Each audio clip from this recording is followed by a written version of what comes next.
ಭುಜಗಭೋಗಾಭಮುದ್ಯಮ್ಯ ಹೃದಯಂ ನಿಜಭುಜಂ ದಕ್ಷಿಣಂ ಲಕ್ಷಣಾಢ್ಯಂ ಲಲಿತಮುದ್ರಿಕ್ತ ವಿಜ್ಞಾನಮುದ್ರಂ ಭಜ ಭಜ ಅನಂತಮಿತ್ಯಾಲಪಂತಂ ಪ್ರಣತವಾನ್ ಪ್ರಾಣಿನಾಂ ಪ್ರಾಣಭೂತಂ ಪ್ರಣತಿಭಿಃ ಪ್ರಣಯೇ ಪೂರ್ಣಬೋಧಂ ಭವದವೋಷ್ಣೇನ ತಾತಪ್ಯಮಾನಾನ್ ಭುವಿ ಪರಂ ನಾಥಮಪ್ರೇಕ್ಷಮಾಣಾನ್ ಭುವನಮಾನ್ಯೇನ ಚ ಅನ್ಯೇನ ದೋಷ್ಣಾ ಭವತು ಭೀರ್ಮಾ ಇತಿ ನಃ ಸಾಂತ್ವಯಂತಂ ಪ್ರಣತವಾನ್ ಪ್ರಾಣಿನಾಂ ಪ್ರಾಣಭೂತಂ ಪ್ರಣತಿಭಿಃ ಪ್ರಣಯೇ ಪೂರ್ಣಬೋಧಂ. ನನ್ನ ಅಧ್ಯಾತ್ಮ ಬಂಧುಗಳೇ, ಹರಿಕಥಾಮೃತ ಸಾರದ 3ನೆಯ ವ್ಯಾಪ್ತಿ ಸಂಧಿಯ 22 ಪದ್ಯಗಳನ್ನು ನಾವು ಈ ಮೊದಲು ನೋಡಿದ್ದೇವೆ. ಇನ್ನು ಈ ಸಂಧಿಯಲ್ಲಿ 10 ಪದ್ಯಗಳಿವೆ. ಇವತ್ತು ಮತ್ತು ನಾಳೆ ನೋಡಬೇಕಾದಂಥದ್ದು. ಇವತ್ತು ನಾವು ನೋಡಬೇಕಾದಂಥ ಮೊದಲನೇ ಪದ್ಯ, ವಾರಿದನು ಮಳೆಗರೆಯೇ ಬೆಳೆದಿಹ ಭೂರುಹಂಗಳ ಚಿತ್ರಫಲರಸ ಬೇರೆ ಬೇರಿಪ್ಪಂತೆ ಬಹುವಿಧ ಜೀವರೊಳಗಿದ್ದು ಮಾರಮಣನು ಅವರವರ ಯೋಗ್ಯತೆ ಮೀರದಲೇ ಗುಣಕರ್ಮಗಳ ಅನುಸಾರ ನಡೆಸುವ ದೇವನಿಗೆ ವೈಷಮ್ಯವೆಲ್ಲಿಹುದೋ. ಈ ಪದ್ಯದಲ್ಲೂ ಹಾಗೆ. ಇದರಲ್ಲಿ 4ನೇ ಮತ್ತು 5ನೇ ಪಾದ, ಇದು ಬೇರೆ ಪುಸ್ತಕದಲ್ಲಿ ಹೀಗಿದೆ: ಮಾರಮಣನವರವರ ಯೋಗ್ಯತೆ ಮೀರದಲೆ ಗುಣಕರ್ಮಗಳನ್ನು ಸಾರ ನಡೆಸುವ ದೇವನಿಗೆ ವೈಷಮ್ಯವೆಲ್ಲಿಹುದೋ ಅಂತ ಪ್ರಿಂಟ್ ಆಗಿದೆ ಬೇರೆ ಪುಸ್ತಕಗಳಲ್ಲಿ. ಅದು ಛಂದಸ್ಸಿಗೆ ಹೊಂದುವಂಥ ಪಾಠ ಅಲ್ಲ. ಮೀರದಲೆ ಗುಣಕರ್ಮಗಳ ಅನುಸಾರದಲೆ, ಮೀರದಲೆ ಗುಣಕರ್ಮಗಳ ಕರ್ಮಗಳನು ಅಂತ ಒಟ್ಟಿಗೆ ಇರುವಂಥದ್ದು ಛಂದಸ್ಸಿನ ಮಾತ್ರೆಯ ಲೆಕ್ಕಕ್ಕೆ ತಪ್ಪಾಗತ್ತೆ. ಆದ್ದರಿಂದ ಮೀರದಲೆ ಗುಣ ಕರ್ಮಗಳ ಹೀಗೆ ಅದು ಮಾತ್ರೆಯ ಲೆಕ್ಕ. ಕರ್ಮಗಳನ್ನು ಅಲ್ಲ, ಕರ್ಮಗಳ ಅನುಸಾರದಲ್ಲಿ, ಅದನ್ನು ಬೇರೆಯಾಗಿಯೇ ಪಠಿಸಬೇಕು, ವಿಸಂಧಿಯಾಗಿ. ಸಂಧಿಯಾಗಿ ಕೆಲವು ಕಡೆ ಪ್ರಿಂಟ್ ಆಗಿದೆ ಕರ್ಮಗಳ ಅನುಸಾರ ಅಂತ. ಹಾಗೆ ಇದ್ದರೆ ಒಂದು ಮಾತ್ರೆ ಕಮ್ಮಿ ಆಗುತ್ತೆ, ಅದು ಛಂದಸ್ಸು, ಭಾಮಿನಿ ಷಟ್ಪದಿ ಆಗುವುದಿಲ್ಲ. ಹಿಂದೆ ಹೇಳಿರತಕ್ಕಂಥ ಭಗವಂತನು ಒಳಗಿನಿಂದ ನಿಯಮನೆ ಮಾಡತಕ್ಕಂಥ ಭಗವಂತನಿಗೆ 2 ಮುಖ್ಯವಾಗಿ ಹೇಳಬೇಕಾದ ಮಾತು. ಒಂದು, ಇದರ ಒಳಗೆ ಭಗವಂತನು ಇದ್ದರೂ ಕೂಡ ಈ ದೇಹದ ಮೂಲಕ ಆಗತಕ್ಕಂಥ ದುಃಖದ ದೋಷದ ಲೇಪ ಅವನಿಗೆ ಇಲ್ಲ ಅನ್ನುವುದು ಒಂದು. ಆಮೇಲೆ ಒಬ್ಬೊಬ್ಬರಿಗೆ ಒಂದೊಂದು ಥರ ಮಾಡುವುದರಿಂದ ದುಃಖ ಕೆಲವರಿಗೆ, ಸುಖ ಕೆಲವರಿಗೆ ಸ್ವರ್ಗ, ಕೆಲವರಿಗೆ ನರಕ, ಕೆಲವರಿಗೆ ಸತ್ವ, ಕೆಲವರಿಗೆ ರಜಸ್ಸು, ಕೆಲವರಿಗೆ ತಮಸ್ಸು, ಹೀಗೆ ಬೇರೆ ಬೇರೆ ರೀತಿಯಿಂದ ನಿಯಮನ ಮಾಡುವುದರಿಂದ ವೈಷಮ್ಯ ಇಲ್ಲ. ಎಲ್ಲ ಕಡೆ ಇದ್ದಾನೆ ಅನ್ನುವಾಗ ಬರತಕ್ಕಂಥ ಸಮಸ್ಯೆ ಕೇವಲ 2. ಒಂದು ಭಗವಂತನಿಗೆ ಲೇಪ, ಇನ್ನೊಂದು ವೈಷಮ್ಯ. ಭಗವಂತನಿಗೆ ದೋಷಗಳ ಲೇಪ ಇಲ್ಲ ಮತ್ತು ವೈಷಮ್ಯ ಇಲ್ಲ.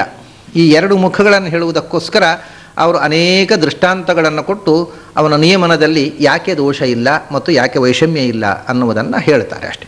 ವಿಷಯ ಮುಖ್ಯವಾಗಿ 2 ವಿಷಯ. ಈ ಇಡೀ ಸಂಧಿಯಲ್ಲಿ ಅವರು ಭಗವಂತನು ನಮ್ಮೊಳಗೆ ಅನೇಕ ರೂಪದಿಂದ ಇದ್ದು ನಿಯಮನ ಮಾಡ್ತಾ ಇದ್ದರೂ ಕೂಡ ಅವನು ಸ್ವತಃ ಪಕ್ಷಪಾತ ಮಾಡುವುದಿಲ್ಲ ಅನ್ನುವುದಕ್ಕೆ ಅನೇಕ ದೃಷ್ಟಾಂತಗಳು, ಅವನಿಗೆ ದೋಷದ ಲೇಪ ಇಲ್ಲ ಅನ್ನುವುದಕ್ಕೆ ಇನ್ನು ಕೆಲವು. ಈ ಪದ್ಯ ಅವನು ನಿಯಮನ ಮಾಡುವುದರಿಂದ ಅವನಿಗೆ ವೈಷಮ್ಯದ ಲೇಪ ಇಲ್ಲ ಅಂತಕ್ಕಂಥ ಮಾತನ್ನು ವಿವರಿಸುವುದಕ್ಕೋಸ್ಕರ ಒಂದು ಲೋಕದ ದೃಷ್ಟಾಂತ ಕೊಡ್ತಾರೆ.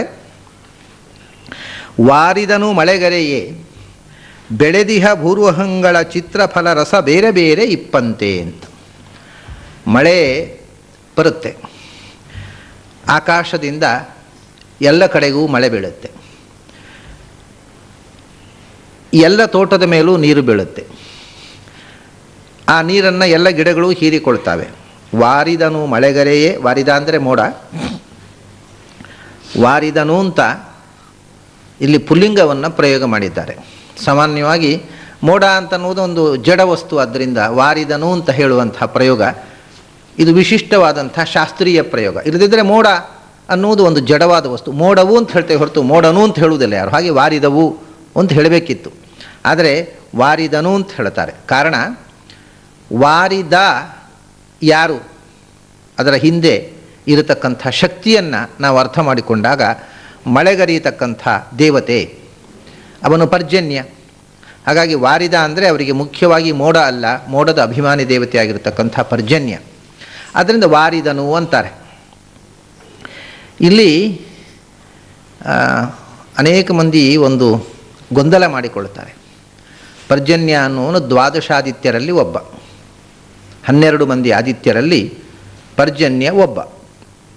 ಅವನು ವಿವಸ್ವಾನ್, ಅರ್ಯಮ, ಪೂಷಾ, ತ್ವಷ್ಟ, ಸವಿತಾ, ಭಗ, ಧಾತ, ವಿಧಾತ. ಆ ವಿಧಾತ ಅನ್ನೋವನ್ನೇ ಪರ್ಜನ್ಯ ಅಂತ ಹೇಳ್ತಾರೆ. ವರುಣ, ಮಿತ್ರ, ಇಂದ್ರ ಮತ್ತು ವಾಮನ, ಇವರು 12 ಮಂದಿ ಆದಿತ್ಯರು. ಅನೇಕ ಮಂದಿ 12 ಮಂದಿ ಸೂರ್ಯರು ಅಂತ ಹೇಳ್ತಾರೆ. ಇದು ಸರಿಯಲ್ಲ. ದ್ವಾದಶ ಆದಿತ್ಯರು ಅಂತ ಅನ್ನುವಂಥ ಶಬ್ದ ಸರಿ, ಆದರೆ ಇವರು ದ್ವಾದಶ ಸೂರ್ಯರಲ್ಲ. ಆದ್ದರಿಂದ ಪರ್ಜನ್ಯ ನಾಮಕ ಆದಿತ್ಯ ಅಂತ ಹೇಳ್ಬೋದು, ಪರ್ಜನ್ಯ ನಾಮಕ ಸೂರ್ಯ ಅಂತ ಹೇಳಬಾರ್ದು. ಸೂರ್ಯ ಅಂತ ಅನ್ನುವವನು 12 ಮಂದಿಯಲ್ಲಿ ಒಬ್ಬ ಅಷ್ಟೇ. ಈ ಆಕಾಶದಲ್ಲಿ ದಿನ ಉದಿಸುವ ಏನು ನಾವು ನೋಡ್ತೇವೆ ಸೂರ್ಯಮಂಡಲ, ಅದರ ನಿಯಾಮಕನಾಗಿರತಕ್ಕಂಥ ಸೂರ್ಯ ಅವನು 12 ಮಂದಿ ಆದಿತ್ಯರಲ್ಲಿ ಒಬ್ಬ. ಅದನ್ನ ಈ 12 ಮಂದಿಯನ್ನು ಸೂರ್ಯರು ಅಂತ ಕರೆಯುವುದು ಅಷ್ಟು ಸಮಂಜಸ ಅಲ್ಲ. ಆದಿತ್ಯರು ಬೇರೆ, ಸೂರ್ಯರು ಬೇರೆ. ಸೂರ್ಯ 12 ಮಂದಿ ಆದಿತ್ಯರಲ್ಲಿ ಒಬ್ಬ ಅಷ್ಟೇ. 12 ಮಂದಿ ಸೂರ್ಯರಿಲ್ಲ, 12 ಮಂದಿ ಆದಿತ್ಯರಿದ್ದಾರೆ.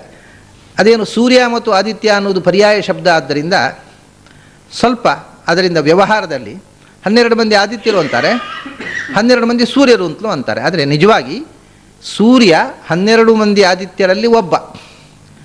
ಉಳಿದವರನ್ನು ಸೂರ್ಯ ಅಂತ ಕರೆಯುವುದು ಶಾಸ್ತ್ರದಲ್ಲಿ ಕರೆಯೋದಿಲ್ಲ.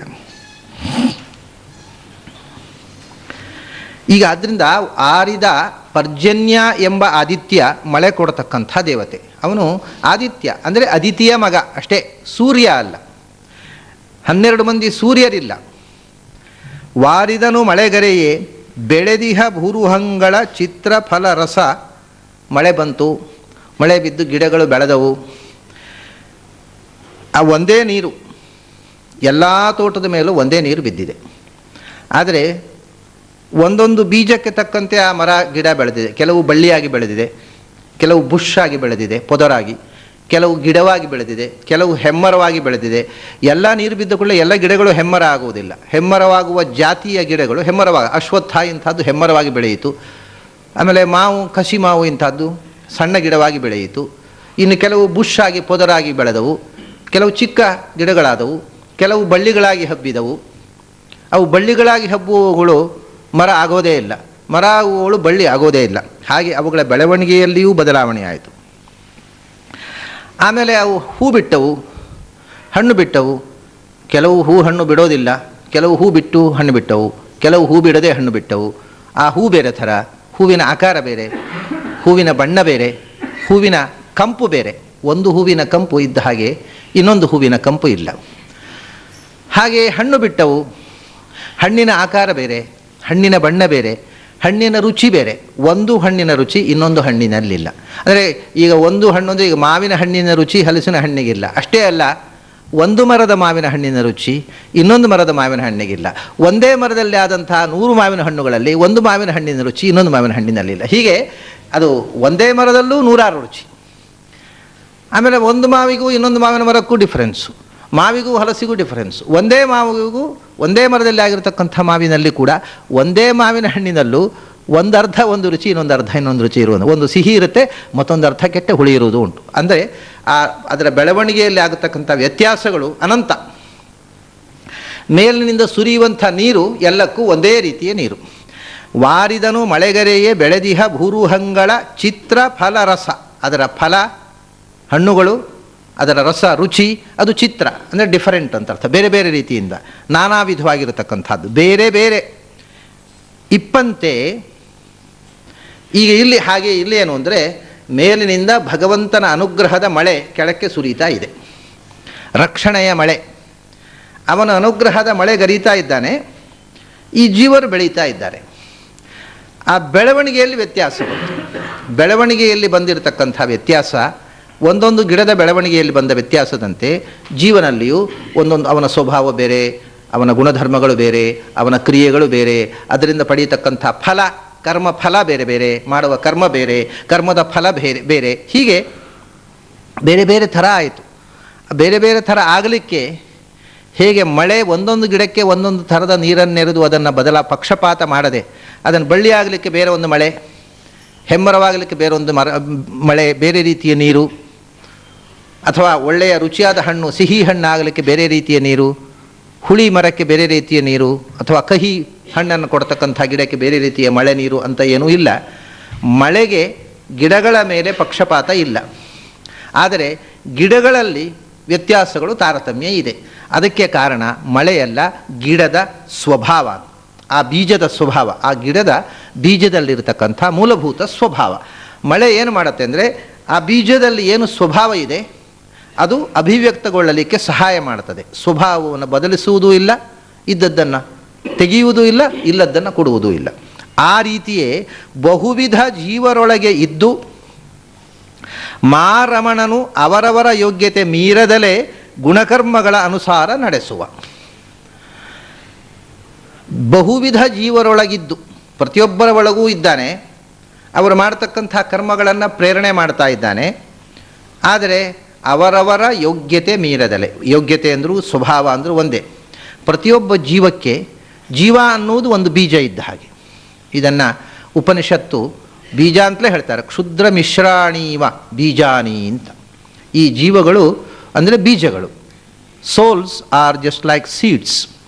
ಆ ಬೀಜ ಚಿಗುರಿ ಬೆಳೆದು ಮರವಾಗುವುದಕ್ಕೆ ಬೇಕಾಗಿರತಕ್ಕಂಥ ಪ್ರೇರಣೆಯನ್ನು ಭಗವಂತ ಮಾಡ್ತಾನೆ. ಅದು ಚಿಗುರಿ ಮರ ಹೇಗಾಗುತ್ತೆ ಅಂದರೆ, ಆ ಬೀಜದ ಸ್ವಭಾವ ಎಂಥದೋ ಹಾಗೆಯೇ ಮರ ಆಗ್ತಾ ಹೋಗುತ್ತೆ. ಜೀವದ ಸ್ವಭಾವ ಎಂಥದೋ ಅಂತೆಯೇ ಅದು ಬೆಳ್ಕೊಂಡು ಹೋಗುತ್ತೆ. ಸ್ವಭಾವವನ್ನು ಕೊಡುವುದೂ ಇಲ್ಲ, ಇದ್ದದ್ದನ್ನು ತೆಗೆಯುವುದಿಲ್ಲ. ಅದು ಅಭಿವ್ಯಕ್ತವಾಗಲಿಕ್ಕೆ ಸ್ವತಃ ಅದು ಬೆಳೆಯಲಾರದ್ದಾದ್ದರಿಂದ. ಬೀಜ ಇದೆ, ಬೀಜವನ್ನು ಬಿತ್ತಿದ್ದಾರೆ, ಮರುಭೂಮಿಯಲ್ಲಿ ಬಿತ್ತಿದರೆ ವೇಸ್ಟ್ ಆಗುತ್ತೆ. ಮಳೆ ಬಂದರೆ ಬೀಜ ಬೆಳೀತಾ, ಅದನ್ನ ಬೀಜದಲ್ಲಿ ಬೆಳೆಯುವ ಸ್ವಭಾವ ಇದೆ. ಆದರೆ ಮಳೆ ಇಲ್ಲದಿದ್ದರೆ ತಾನೇ ತಾನಾಗಿ ಬೆಳೆಯುವ ಶಕ್ತಿ ಇಲ್ಲ.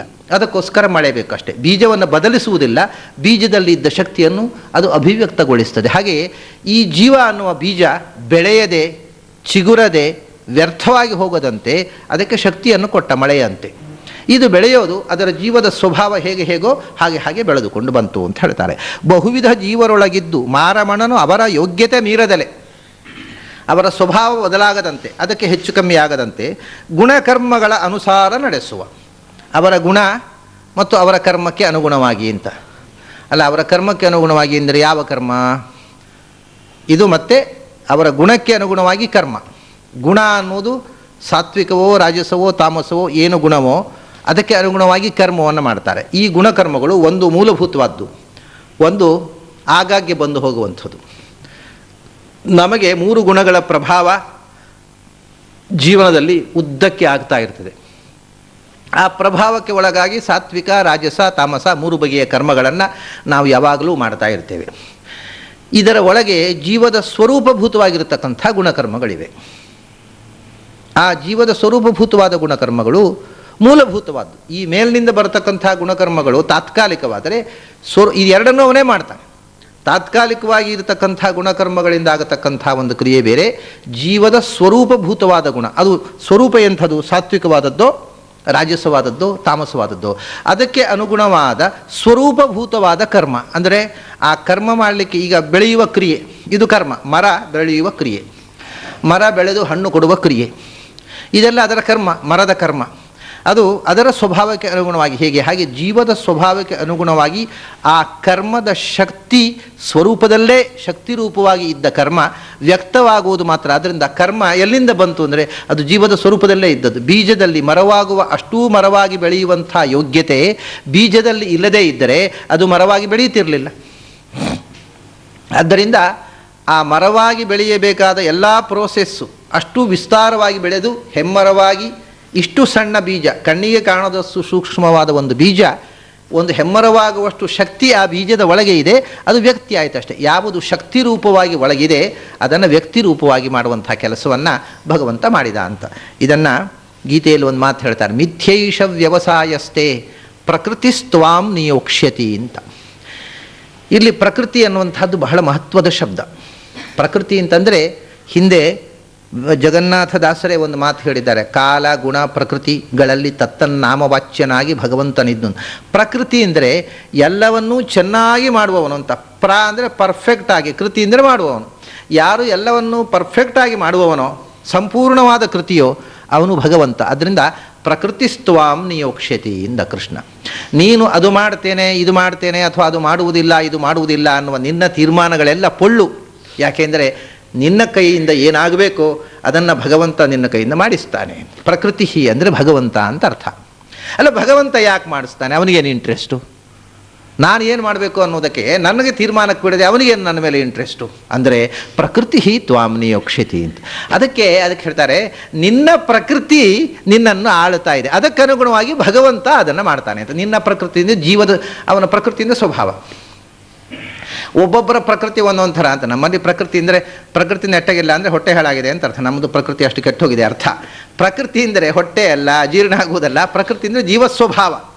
ಪ್ರಕೃತಿ ತ್ವಾಂ ನಿಯೋಕ್ಷತಿ ಅಂದರೆ ನಿನ್ನ ಪ್ರಕೃತಿ, ನಿನ್ನ ನೇಚರ್. ಪ್ರಕೃತಿ ಅಂದರೆ ನೇಚರ್. ನಿನ್ನ ಸ್ವಭಾವ ನಿನ್ನನ್ನು ನಿಯಂತ್ರಿಸ್ತದೆ. ಆಮೇಲೆ ಸ್ವಭಾವ ಅಷ್ಟೇ ಅಲ್ಲ ನಿನ್ನನ್ನು ನಿಯಂತ್ರಿಸುವುದು. ಪ್ರಕೃತಿ ತ್ವಾಂ ನಿಯೋಕ್ಷತಿ. ಪ್ರಕೃತಿ ಅಂದರೆ ಜಡ ಪ್ರಕೃತಿ, ಸತ್ವರಜಸ್ತಮೋ ಗುಣಾತ್ಮಕವಾದ ತ್ರಿಗುಣಾತ್ಮಕವಾದ ಪ್ರಕೃತಿ, ಅದು ನಿನ್ನನ್ನು ನಿಯಂತ್ರಿಸ್ತಾ ಇದೆ. ನೀನು ಸತ್ವಗುಣದ ಪ್ರಭಾವಕ್ಕೊಳಗಾಗಿದ್ದಿ, ರಜೋಗುಣದ ಪ್ರಭಾವಕ್ಕೊಳಗಾಗಿದ್ದಿ, ತಮೋಗುಣದ ಈ ಪ್ರಭಾವಗಳಿಗೆ ಒಳಗಾಗಿದ್ದಿ. ಅದರಿಂದ ಹೊರಗಿನಿಂದ ತ್ರಿವಿಧ ಗುಣಗಳು ನಿನ್ನನ್ನು ನಿಯಂತ್ರಿಸ್ತಾ ಇವೆ, ಒಳಗಿನಿಂದ ನಿನ್ನ ಸ್ವಭಾವ ನಿನ್ನನ್ನು ನಿಯಂತ್ರಿಸ್ತಾ ಇದೆ. ಇದೆಲ್ಲಕ್ಕೂ ಅನುಗುಣವಾಗಿ ನಿನ್ನನ್ನು ಭಗವಂತ, ಪ್ರಕೃತಿ ನಾಮಕ ಭಗವಂತ ನಿಯಂತ್ರಿಸ್ತಾ ಇದ್ದಾನೆ. ಹೀಗೆ ಪ್ರಕೃತಿಸ್ತ್ವಾಂ ನಿಯೋಕ್ಷತೆ ಅನ್ನೋದು ಒಬ್ಬ ಮನುಷ್ಯನ ಕ್ರಿಯೆ ಹಿಂದೆ ಇರತಕ್ಕಂಥ ನಿಯಂತ್ರಣ ಏನು ಪೂರ್ಣ ಪ್ರಮಾಣದಲ್ಲಿ ಹೇಳುತ್ತೆ ಆ ಒಂದು ವಾಕ್ಯ. ಭಗವಂತನ ನಿಯಂತ್ರಣ, ಅದಕ್ಕೆ ಭಗವಂತ ಅನುಸರಿಸ್ತಕ್ಕಂಥ ನಿಯಮ ಅಂದರೆ ಅವನ ಸ್ವಭಾವಕ್ಕೆ ಅನುಗುಣವಾಗಿ ನಿಯಂತ್ರಣ, ಸ್ವಭಾವದ ನಂತರ ಪ್ರಭಾವ. ಈ ಪ್ರಭಾವ, ಸ್ವಭಾವ ಮತ್ತು ಭಗವಂತ, ಈ ಮೂರು ಮುಖವನ್ನು ಪ್ರಕೃತಿ ಅನ್ನುವ ಒಂದು ಶಬ್ದ ಹೇಳುತ್ತೆ. ಆದ್ದರಿಂದ ಕೃಷ್ಣ ಅಲ್ಲಿ ಏನು ಹೇಳಿದ ಅಂದರೆ, ನೀನು ಒಮ್ಮೊಮ್ಮೆ ಹೊರಗಿನ ಪ್ರಭಾವಕ್ಕೆ ಒಳಗಾಗಿ ನಡ್ಕೊಳ್ತೀಯ, ಅದು ನಿನ್ನ ಸ್ವಭಾವ ಅಲ್ಲವೇ ಅಲ್ಲ. ಆದರೆ ಮನುಷ್ಯ ತನ್ನ ಸ್ವಭಾವದ ಮೇಲೆ ಒಳಗೆ ಅದರ ಹೊರಗಿನಿಂದ ಒಂದು ಆವರಣ ಇರುತ್ತಲ್ಲ, ಪ್ರಭಾವ, ಆ ಪ್ರಭಾವಕ್ಕೆ ಒಳಗಾಗಿ ಆ ಪ್ರಭಾವವನ್ನೇ ತನ್ನ ಸ್ವಭಾವ ಅಂತ ಭ್ರಮಿಸಿ ನಡ್ಕೊಂಡು ಬಿಡ್ತಾನೆ. ಎಷ್ಟೋ ವಿಷಯಗಳು ನಮಗೆ ನಮ್ಮದು ಅಂತ ಅನ್ನಿಸುವಂಥದ್ದು ನಮ್ಮದಾಗಿರುವುದಿಲ್ಲ. ಅದು ಯಾರ್ಯಾರದ್ದೋ ಎರವಲು ತಂದದ್ದು ಕದ್ದ ಮಾಲುಗಳು, ಅದು ನಮ್ಮದು ಅಂತ ನಮಗೆ ಭ್ರಮೆ ಬಂದುಬಿಡ್ತವೆ. ಎಷ್ಟೋ ವಿಚಾರಗಳು, ಎಷ್ಟೋ ವಿಷಯಗಳಲ್ಲಿ ನಮ್ಮ ಅನಿಸಿಕೆಗಳು ಅಂತೇವಲ್ಲ, ನಮ್ಮ ಅನಿಸಿಕೆ ನಮ್ಮ ಸ್ವಂತದ್ದಲ್ಲ. ಅದು ಯಾರೋ ಒಬ್ಬ ಹೇಳಿದ್ದು ಕೇಳುವುದು, ಯಾವುದೋ ಒಂದು ಪುಸ್ತಕ ಓದಿ ಅದನ್ನು ಕದ್ದು ಹೇಳೋದು ನಾವು. ಆ ಪುಸ್ತಕ ಓದಿದಾಗ ನಮಗೆ ಅನಿಸುತ್ತೆ, ಓ ಹೌದಿದು ನಮ್ಮ ಕಡೆಗೆ ಕಾಪಿರೈಟ್ ಅವನದ್ದಿಲ್ಲಲ್ಲ, ನಮ್ಮದು ಅಂತ ಹೇಳ್ತೇವೆ. ಅಂದರೆ ನಾವು ಹೇಳತಕ್ಕ ಅನೇಕ ಮಾತುಗಳು ನಾವು ಎಲ್ಲೋ ಓದಿದ್ದು, ಯಾರೋ ಹೇಳಿದ್ದು, ಅದರ ಇನ್ಫ್ಲೂಯೆನ್ಸ್ನಿಂದ ನಮ್ಮಲ್ಲಿ ಬಂದದ್ದು, ನಮಗೆ ಹೌದು ಅಂತ ಅನ್ನಿಸಿದ್ದು, ಅದು ಕೊನೆ ನಮ್ಮದೇ ಆಗಿಬಿಡುತ್ತೆ. ಅಂದರೆ ಪ್ರಭಾವವನ್ನು ಸ್ವಭಾವ ಅಂತ ಭ್ರಮಿಸುವುದಿದು. ಅದೆಲ್ಲ ಗೊತ್ತಾದ ಮೇಲೆ ಪ್ರಭಾವವನ್ನು ಕಳಚಿಕೊಂಡ್ರು ನೀನು ನಿನ್ನ ಈ ಮೂರು ಗುಣಗಳ ಪ್ರಭಾವಕ್ಕೆ ಒಳಗಾಗಿ ನಡೀತೀಯಾ, ಅದನ್ನು ಮೀರಿ ನೀನು ನಡೆಯಲಾರೆ ಎಂದ. ಆ ಪ್ರಭಾವಗಳನ್ನು ಮೀರಿ ತ್ರಿಗುಣಾತೀತನಾದಂಥ ಸ್ಥಿತಿಗೆ ಬಂದಾಗಲೂ ಕೂಡ ನೀನು ನಿನ್ನ ಸ್ವಭಾವಕ್ಕೆ ಅನುಗುಣವಾಗಿ ನಡೀತೀಯಾ, ಅದಕ್ಕೆ ವಿರುದ್ಧವಾಗಿ ನಡೆಯಲಾರೆ. ಯಾಕೆಂದರೆ ಈ ಪ್ರಭಾವ, ಈ ಸ್ವಭಾವ, ಈ ಎರಡು ಪ್ರಕೃತಿಗಳನ್ನು ನಿಯಂತ್ರಿಸುವ ಪ್ರಕೃತಿ ಪ್ರಕೃಷ್ಟಕರಣಾತ್, ಪ್ರಕೃತಿ ನಾಮಕನಾದ ಭಗವಂತ ನಿನ್ನ ಪ್ರಭಾವ ಸ್ವಭಾವಗಳನ್ನು ಒಳಗಿನಿಂದ ಬೆಳೆಯಲಿಕ್ಕೆ ಬೇಕಾದ ಅವಕಾಶ ಮಾಡ್ತಾ ಇದ್ದಾನೆ. ಭಗವಂತನ ನಿಯಂತ್ರಣಕ್ಕೆ ವಿರುದ್ಧವಾಗಿ ನೀನೇನೂ ಮಾಡಲಾರೆ. ಆದ್ದರಿಂದ ಬಹುವಿಧ ಜೀವರೊಳಗಿದ್ದು, ಒಬ್ಬ ಸಾತ್ವಿಕ, ಒಬ್ಬ ರಾಜಸ, ಒಬ್ಬ ತಾಮಸ, ಇಷ್ಟೇ ಅಲ್ಲ, ಸಾತ್ವಿಕರಲ್ಲಿ ಒಬ್ಬನಂತೆ ಒಬ್ಬ ಇಲ್ಲ, ರಾಜಸರಲ್ಲಿ ನಾನು ಆಗ ಹೇಳಿದ ಹಾಗೆ ಒಂದು ಮರದ ಹಣ್ಣಿನಂತೆ, ಒಂದು ಜಾತಿಯ ಹಣ್ಣಿನಂತೆ ಇನ್ನೊಂದು ಜಾತಿಯ ಹಣ್ಣಿಲ್ಲ. ಅದೇ ಜಾತಿಯ ಮಾವಿನ ಹಣ್ಣು ಒಂದು ಮರದ ಹಣ್ಣಿನಂತೆ ಇನ್ನೊಂದು ಮರದ ಹಣ್ಣಿಲ್ಲ. ಒಂದೇ ಮರದ ಹಣ್ಣಿನಲ್ಲಿ ಒಂದು ಹಣ್ಣಿನಂತೆ ಇನ್ನೊಂದು ಹಣ್ಣಿಲ್ಲ. ಹಾಗೆಯೇ ಜೀವರಲ್ಲಿ ಸಾತ್ವಿಕರು, ರಾಜಸರು, ತಾಮಸ ಮೂರೇ ಥರ ಅಲ್ಲ. ಸಾತ್ವಿಕರಲ್ಲಿ ಒಬ್ಬ ಸಾತ್ವಿಕನಂತೆ ಇನ್ನೊಬ್ಬ ಸಾತ್ವಿಕ ಇಲ್ಲ, ರಾಜಸರಲ್ಲಿ ಒಬ್ಬ ರಾಜಸನಂತೆ ಇನ್ನೊಬ್ಬ ರಾಜಸ ಇಲ್ಲ, ತಾಮಸನಲ್ಲಿ ಒಬ್ಬ ತಾಮಸನಂತೆ ಇನ್ನೊಬ್ಬ ತಾಮಸ ಇಲ್ಲ. ಯಾವುದೇ ಅತ್ಯಂತ ಸಮಾನವಾದ 100ಕ್ಕೆ 100ರಷ್ಟು ಪ್ಯಾರಲಲ್ ಆದ ಎರಡು ವಸ್ತುಗಳಿಲ್ಲ. ಆದ್ದರಿಂದ ಎಷ್ಟು ಜೀವರೋ ಅಷ್ಟು ಬಗೆ.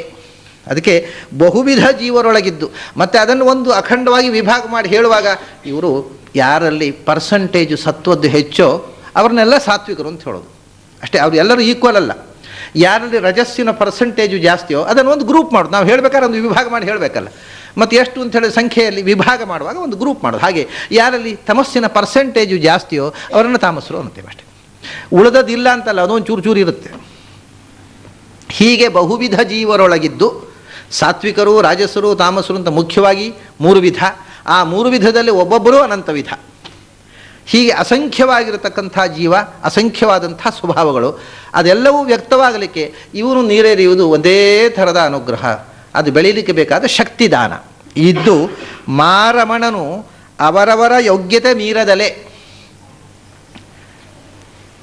ಗುಣಕರ್ಮಗಳ ಅನುಸಾರ ನಡೆಸುವ ದೇವನಿಗೆ ವೈಷಮ್ಯವೆಲ್ಲಿಹುದೋ. ಯಾರಾದರೂ ಮಳೆ ನೀರಿಗೆ ವೈಷಮ್ಯ ಇದೆ ಅಂತ ಹೇಳಿದರೆ ಭಗವಂತನಿಗೆ ವೈಷಮ್ಯ ಇದೆ ಅಂತ ಒಪ್ಪಬಹುದು. ಮಳೆ ಏನೂ ಮಾಡಿಲ್ಲ, ವ್ಯತ್ಯಾಸ ಆದದ್ದು ನನ್ನ ಸ್ವಭಾವದಿಂದ, ನನ್ನ ವೈಯಕ್ತಿಕ ದೋಷದಿಂದ ನಾನು ಬೆಳೆಯುವುದರಲ್ಲಿ ಹೆಚ್ಚು ಕಮ್ಮಿ ಆಯಿತು. ಅವನು ಬೆಳೆಸುವುದರಲ್ಲಿ ಏನು ವೈಷಮ್ಯ ಮಾಡಲಿಲ್ಲ. ಮಳೆ ಯಾವುದೋ ಒಂದು ಸಣ್ಣ ಬುಡ ಗಿಡಕ್ಕೆ ಅದು, ಅಥವಾ ಕೆಟ್ಟದಾಗಿ ಫಲ ಕೊಡದೇ ಇರತಕ್ಕಂಥ ಗಿಡಕ್ಕೆ ಅದು ಕೆಟ್ಟ ನೀರು ಕೊಟ್ಟಿತು ಅಂತೇನೂ ಇಲ್ಲ. ಈ ರೀತಿಯಾಗಿ ಭಗವಂತನಿಗೆ ವೈಷಮ್ಯ ಇರುವುದು ಸಾಧ್ಯವಿಲ್ಲ. ಎಲ್ಲವನ್ನೂ ಪ್ರೇರೇಪಿಸ್ತಾನೆ. ಆದರೆ ಪ್ರೇರಣೆಯ ಹಿಂದೆ ಆ ಸ್ವಭಾವದ ಅಭಿವ್ಯಕ್ತಿಯ ಪ್ರೇರಣೆ ಮಾತ್ರ ಇದೆ. ಸ್ವಭಾವ ಆಯಾ ಜೀವಕ್ಕೆ ಸಂಬಂಧಪಟ್ಟದ್ದು, ಅದು ಭಗವಂತ ಕೊಟ್ಟದ್ದು ಅಲ್ಲ. ಯಾಕಂದರೆ ಜೀವಸ್ವರೂಪ, ಜೀವ ಸೃಷ್ಟವಾದ ವಸ್ತುವಲ್ಲ, ಅನಾದಿ ನಿತ್ಯ ಅನ್ನುವ ಮಾತನ್ನು ಈ ಪದ್ಯದಲ್ಲಿ ಹೇಳಿದರು. ಈ ಮಾರಮಣ ಅನ್ನತಕ್ಕಂಥ ಶಬ್ದ ಇಲ್ಲಿ ಲಕ್ಷ್ಮೀರಮಣ ಅಂತ ಆ ಶಬ್ದವನ್ನು ಮುಂದೆಯೂ ಬಳಸ್ತಾರೆ. ಅನೇಕ ಬಾರಿ ಅದನ್ನು ಲಕುಮೀರಮಣ ಅಂತಾರೆ, ಮಾರಮಣ ಅಂತಾರೆ. ಲಕ್ಷ್ಮೀ ಯಾಕೆಂದರೆ ಈ ಜೀವದ ನಿಯಂತ್ರಣದಲ್ಲಿ ಬಹಳ ಮುಖ್ಯವಾದ ಪಾತ್ರ ವಹಿಸುವವಳು ಪ್ರಕೃತಿ ದೇವತೆ. ಆದ್ದರಿಂದ ಪ್ರಕೃತಿಯ ಪತಿಯವನು ಪ್ರಕೃತೀಶ್ವರ. ಆದ್ದರಿಂದ ಪ್ರಕೃತಿಸ್ವಾಮ್ ನಿಯೋಕ್ಷತಿ ಅನ್ನುವಂಥದ್ದು ನೆನಪಿಸುವಂಥ ವಿಶೇಷಣ ಅದು. ಭಗವಂತ ಪ್ರಕೃತಿಯನ್ನು ನಿಯಂತ್ರಿಸುವ ಮಾ ಅಂದರೆ ಅವಳು ಪ್ರಕೃತಿ. ಮಾರಮಣ ಅನ್ನುವಲ್ಲಿ ಇನ್ನೊಂದು ಭಗವಂತನಿಗೆ ಒಂದು ಹೊಸ ನಾಮಧೇಯ ಇದು. ಮಾ ಅಂದರೆ ಜ್ಞಾನ, ನಶ್ಚ ನಿರ್ವೃತ್ತಿ ವಾಚಕ ಅಂತ. ಣ ಅಂದರೆ ಆನಂದ. ಆದ್ದರಿಂದ ಮಾ ಮತ್ತು ಣ ಅಂದರೆ ಜ್ಞಾನಾನಂದಗಳು. ಜ್ಞಾನಾನಂದಮಯನಾಗಿ ಈ ಜೀವರೊಳಗಿದ್ದು ರಮಿಸುವವನು ಮಾರಮಣ. ಅಂದರೆ ಅವನು ಇವರೊಳಗಿದ್ದಾನೆ, ಇವರಲ್ಲಿ ಅಜ್ಞಾನವನ್ನು ಪ್ರೇರಣೆ ಮಾಡಬೇಕು, ಇವರಲ್ಲಿ ದುಃಖವನ್ನು ಪ್ರೇರಣೆ ಮಾಡಬೇಕು. ಆದರೆ ಅವನು ಸ್ವತಃ ಮಾ ಆಗಿ, ಅಂದರೆ ಜ್ಞಾನಸ್ವರೂಪನಾಗಿ, ಸ್ವತಃ ಣ ಆಗಿ ಆನಂದ ಸ್ವರೂಪನಾಗಿ ಇವರು ದುಃಖ ಪಡುವಾಗ ಅವನು ದುಃಖ ಪಡುವುದಿಲ್ಲ. ಮತ್ತು ಇದೆಲ್ಲ ಕ್ರಿಯೆ ಅವನಿಗೆ ಶ್ರಮ ಅಲ್ಲ, ರಮಣ ಕ್ರೀಡೆ. ಇದು ಒಂದು ವಿಲಾಸ, ಇದೊಂದು ವಿಹಾರ, ಇದು ಒಂದು ಕ್ರೀಡೆ ಅನ್ನತಕ್ಕಂಥ ಅರ್ಥವನ್ನು ಆ ಶಬ್ದ ಹೇಳುತ್ತೆ. ಮಾ ಪ್ಲಸ್ ರಮ ಪ್ಲಸ್ ಣ. ಮಾ ಅಂದರೆ ವಿಸ್ಡಮ್, ಣ ಅಂದರೆ ಬ್ಲಿಸ್, ಜ್ಞಾನಾನಂದಗಳು. ಆ ಜ್ಞಾನಾನಂದಗಳಿಂದ ರಮಣ ಕ್ರೀಡೆ. ಇದು ಇಷ್ಟು ಪ್ರಪಂಚದ ನಿಯಂತ್ರಣ, ಅನಂತ ಜೀವಗಳ ಸ್ವಭಾವದ ನಿಯಂತ್ರಣ ಭಗವಂತನಿಗೆ ಒಂದು ಕ್ರೀಡೆ. ಅದು ಶ್ರಮದಾಯಕವಾದ ಕೆಲಸ ಅಲ್ಲ. ಮಾರಮಣನು ಅವರವರ ಯೋಗ್ಯತೆ ಮೀರದಲೆ ಗುಣಕರ್ಮಗಳ ಅನುಸಾರ ನಡೆಸುವ ದೇವನಿಗೆ ವೈಷಮ್ಯವೆಲ್ಲಿಹುದೋ. ಇದೇ ವಿಷಯವನ್ನು ಇನ್ನೊಂದು ರೀತಿಯ ದೃಷ್ಟಾಂತ ಕೊಟ್ಟು ಹೇಳ್ತಾರೆ, ವೈಷಮ್ಯ ಇಲ್ಲ ಅನ್ನುವುದಕ್ಕೆ. ಈಗ ಮಳೆಯ ದೃಷ್ಟಾಂತ ಒಂದು ಕೊಟ್ಟರು. ಇದಕ್ಕಿಂತಲೂ ಸ್ಪಷ್ಟವಾಗಿ ನೇರ ಸಂಬಂಧ ಕಾಣತಕ್ಕಂಥ ದೃಷ್ಟಾಂತ. ಯಾಕಂದರೆ ಮಳೆ ಯಾವಾಗಲೂ ಬೀಳುತ್ತೆ, ಯಾವಾಗಲೂ ಹಣ್ಣು ಬಿಡುತ್ತೆ. ಮಳೆಗಾಲ ಮುಗಿದ ಮೇಲೆ ಆಮೇಲೆ ಬೇಸಿಗೆಯಲ್ಲಿ ಹಣ್ಣು ಬಿಡುತ್ತೆ. ಅದು ಮಳೆ ಮತ್ತು ಹಣ್ಣಿಗೆ ನೇರ ಸಂಬಂಧ ಕಾಣುವುದಿಲ್ಲ ನಮಗೆ. ಇದು ನೇರ ಸಂಬಂಧ ಇರತಕ್ಕಂಥ ಒಂದು ದೃಷ್ಟಾಂತವನ್ನು, ಅಂದರೆ ಪ್ರತ್ಯಕ್ಷವಾಗಿ ನಮ್ಮ ಕಣ್ಣಿಗೆ ಕಾಣತಕ್ಕಂಥದ್ದು. ಇದು ಕಾರ್ಯಕಾರಣ ಭಾವ ಅನ್ನೋದು, ಇದು ಕಣ್ಣಿಗೆ ಕಾಣುವ ಕಾರ್ಯಕಾರಣ ಭಾವ. ವಾರಿಜಾಪ್ತನ ಕಿರಣ ಮಣಿಗಳ ಸೇರಿ ತತ್ತದ್ದು ವರ್ಣಗಳನ್ನು ವಿಕಾರಗೈಸದೆ ನೋಳ್ಪರಿಗೆ ಕಂಗೊಳಿಸುವಂದದಲ್ಲಿ ಮಾರಮಣ ಲೋಕತ್ರಯದೊಳಿಹ ಮೂರು ವಿಧ ಜೀವರೊಳಗಿದ್ದು ವಿಹಾರ ಮಾಡುವನು ಅವರ ಯೋಗ್ಯತೆ ಕರ್ಮವನುಸರಿಸಿ. ಹಿಂದೆ ಹೇಳಿದ ವಿಷಯಗಳೇ ಈ ಪದ್ಯದಲ್ಲಿ ಬರುವುದು. ವಾರಿಜಾಪ್ತನ ಕಿರಣ.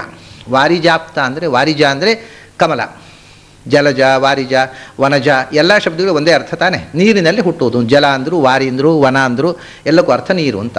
ನೀರಿನಲ್ಲಿ ಹುಟ್ಟುವುದು, ಅದನ್ನು ನೀರಿನಲ್ಲಿ ಹುಟ್ಟುವುದು ಅನ್ನುವುದು ಯೋಗಾರ್ಥ. ನಾನು ಮೊನ್ನೆ ಹೇಳಿದ್ದೆ, ಯಾವಾಗಲೂ ಶಬ್ದಗಳಿಗೆ ಬಳಕೆಗೆ ಮೂರು ಕಾರಣಗಳಿವೆ ಮುಖ್ಯವಾಗಿ. ಒಂದು ರೂಢಿ, ಒಂದು ಯೋಗ, ಮತ್ತೊಂದು ಯೋಗ ರೂಢಿ ಅಂತ. ಕೆಲವು ರೂಢವಾದ ಶಬ್ದಗಳು, ಅದರ ಯೋಗಾರ್ಥವನ್ನು ನಾವು ಎಂದೂ ಯೋಚಿಸುವುದಿಲ್ಲ.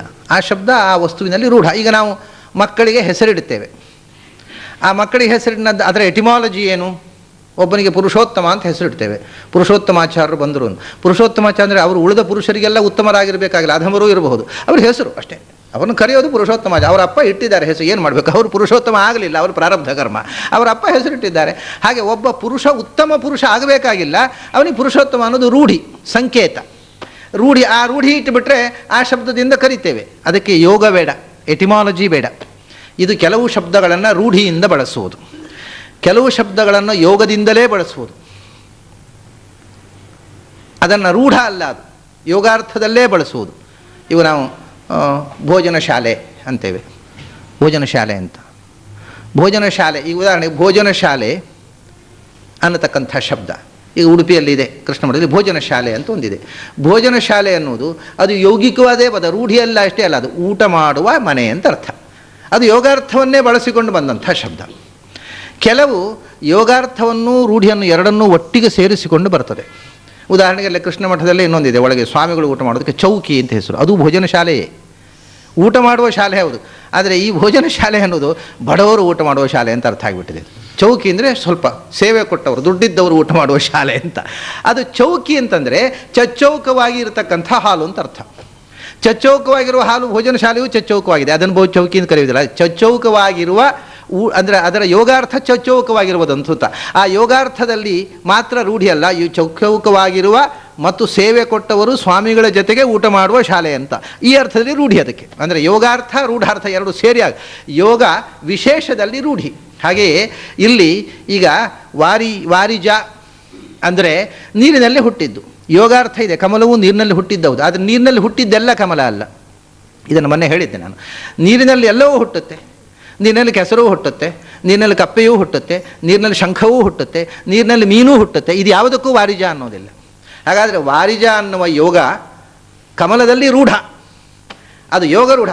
ಅದನ್ನು ಯೋಗಾರ್ಥದಲ್ಲಿ ಎಲ್ಲ ಕಡೆ ಬಳಸುವ ಹಾಗಿಲ್ಲ. ಅದಕ್ಕೆ ರೂಢಿ, ಯೋಗ, ಯೋಗ ರೂಢಿ ಅಂತ 3 ಥರದ ಪ್ರಯೋಗಗಳಿವೆ ನಾವು ಭಾಷೆಯಲ್ಲಿ ಬಳಸ್ತಕ್ಕಂಥ ಟೆಕ್ನಿಕ್ಕು.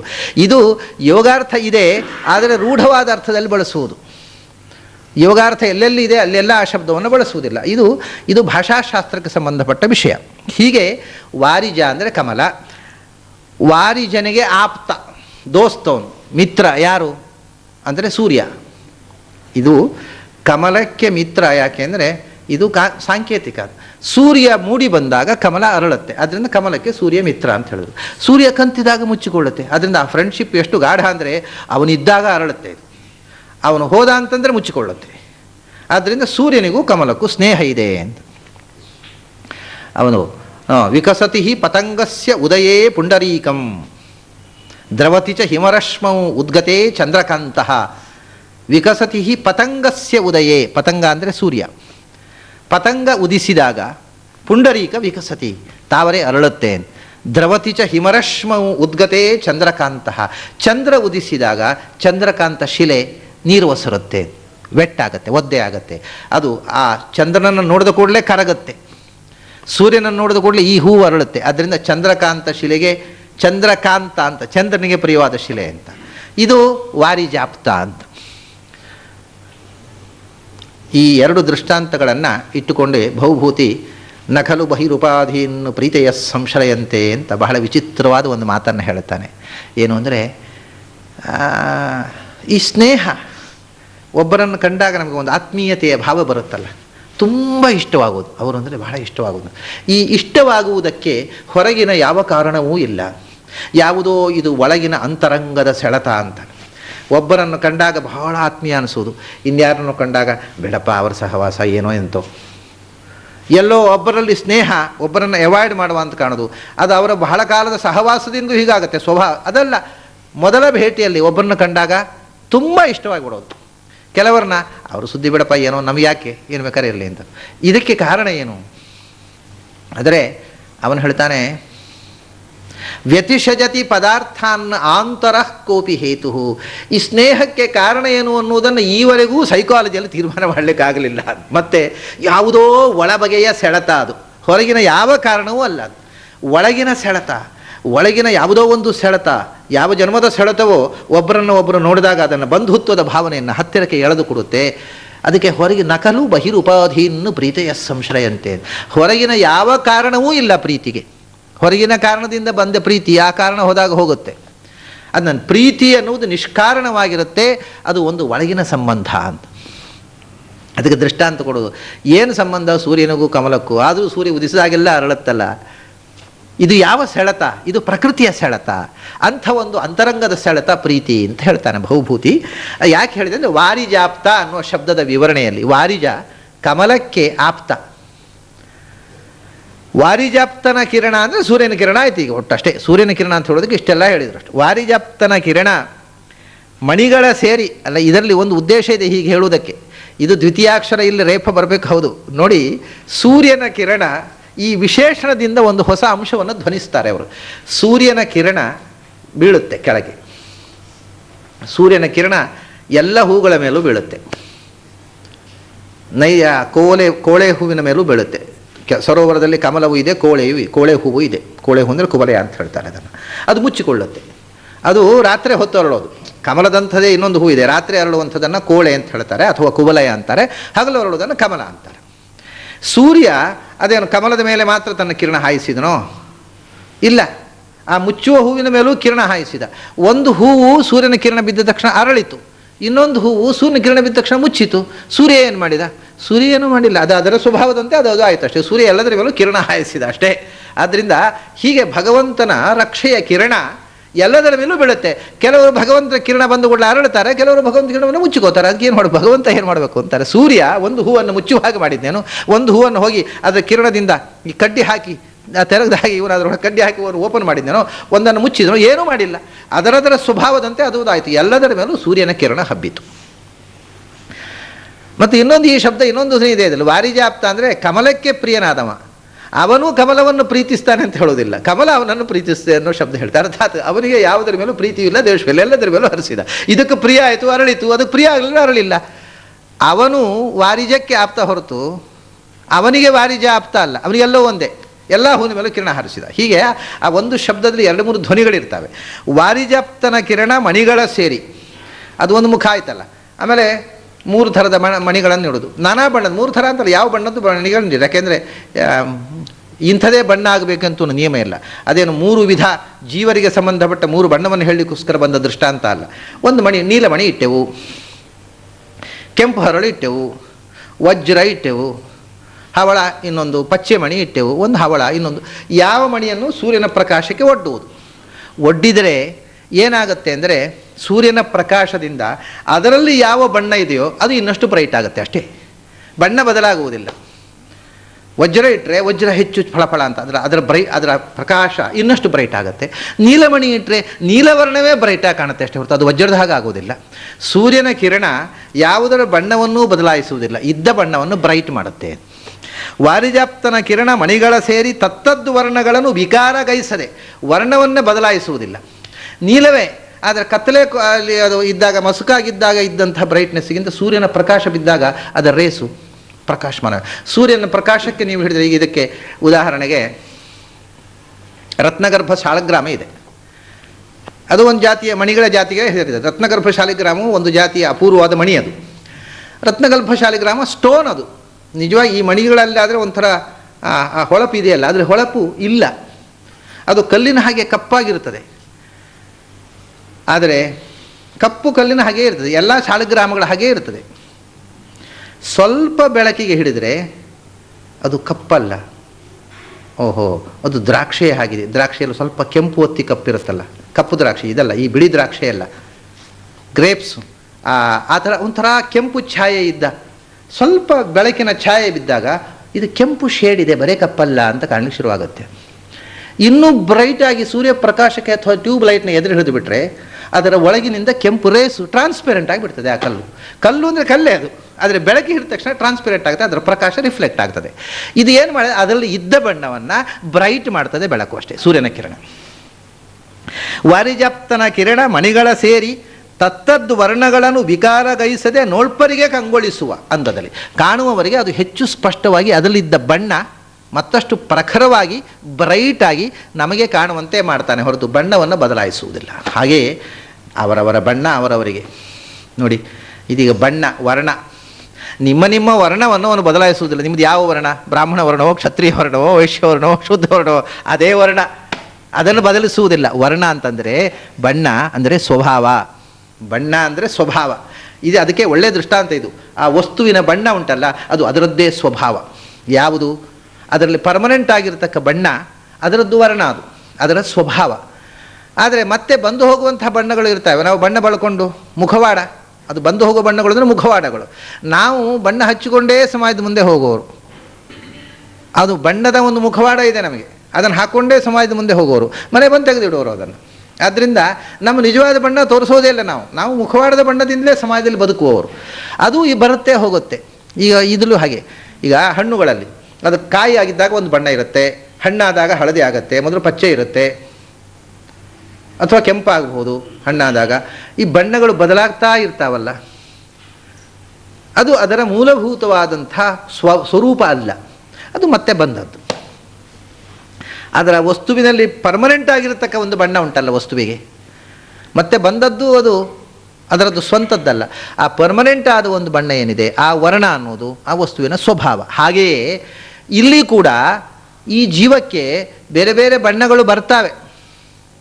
ಅದು ಆಯಾ ಜನ್ಮದಲ್ಲಿ ನಾನು ಬ್ರಾಹ್ಮಣ, ನಾನು ಕ್ಷತ್ರಿಯ, ನಾನು ವೈಶ್ಯ, ನಾನು ಶೂದ್ರ ಅಂತ ಹಾರಾಡ್ತಾನಲ್ಲ ಮನುಷ್ಯ. ಅದು ಒಂದೊಂದು ಜನ್ಮದಲ್ಲಿ ಬಂದದ್ದು ಟೆಂಪರರಿ ಬಣ್ಣಗಳು, ಮುಖವಾಡಗಳು. ಅದು ಹೋದ ಮೇಲೆ ಮತ್ತೆ ಕೇಳೋರಿಲ್ಲ.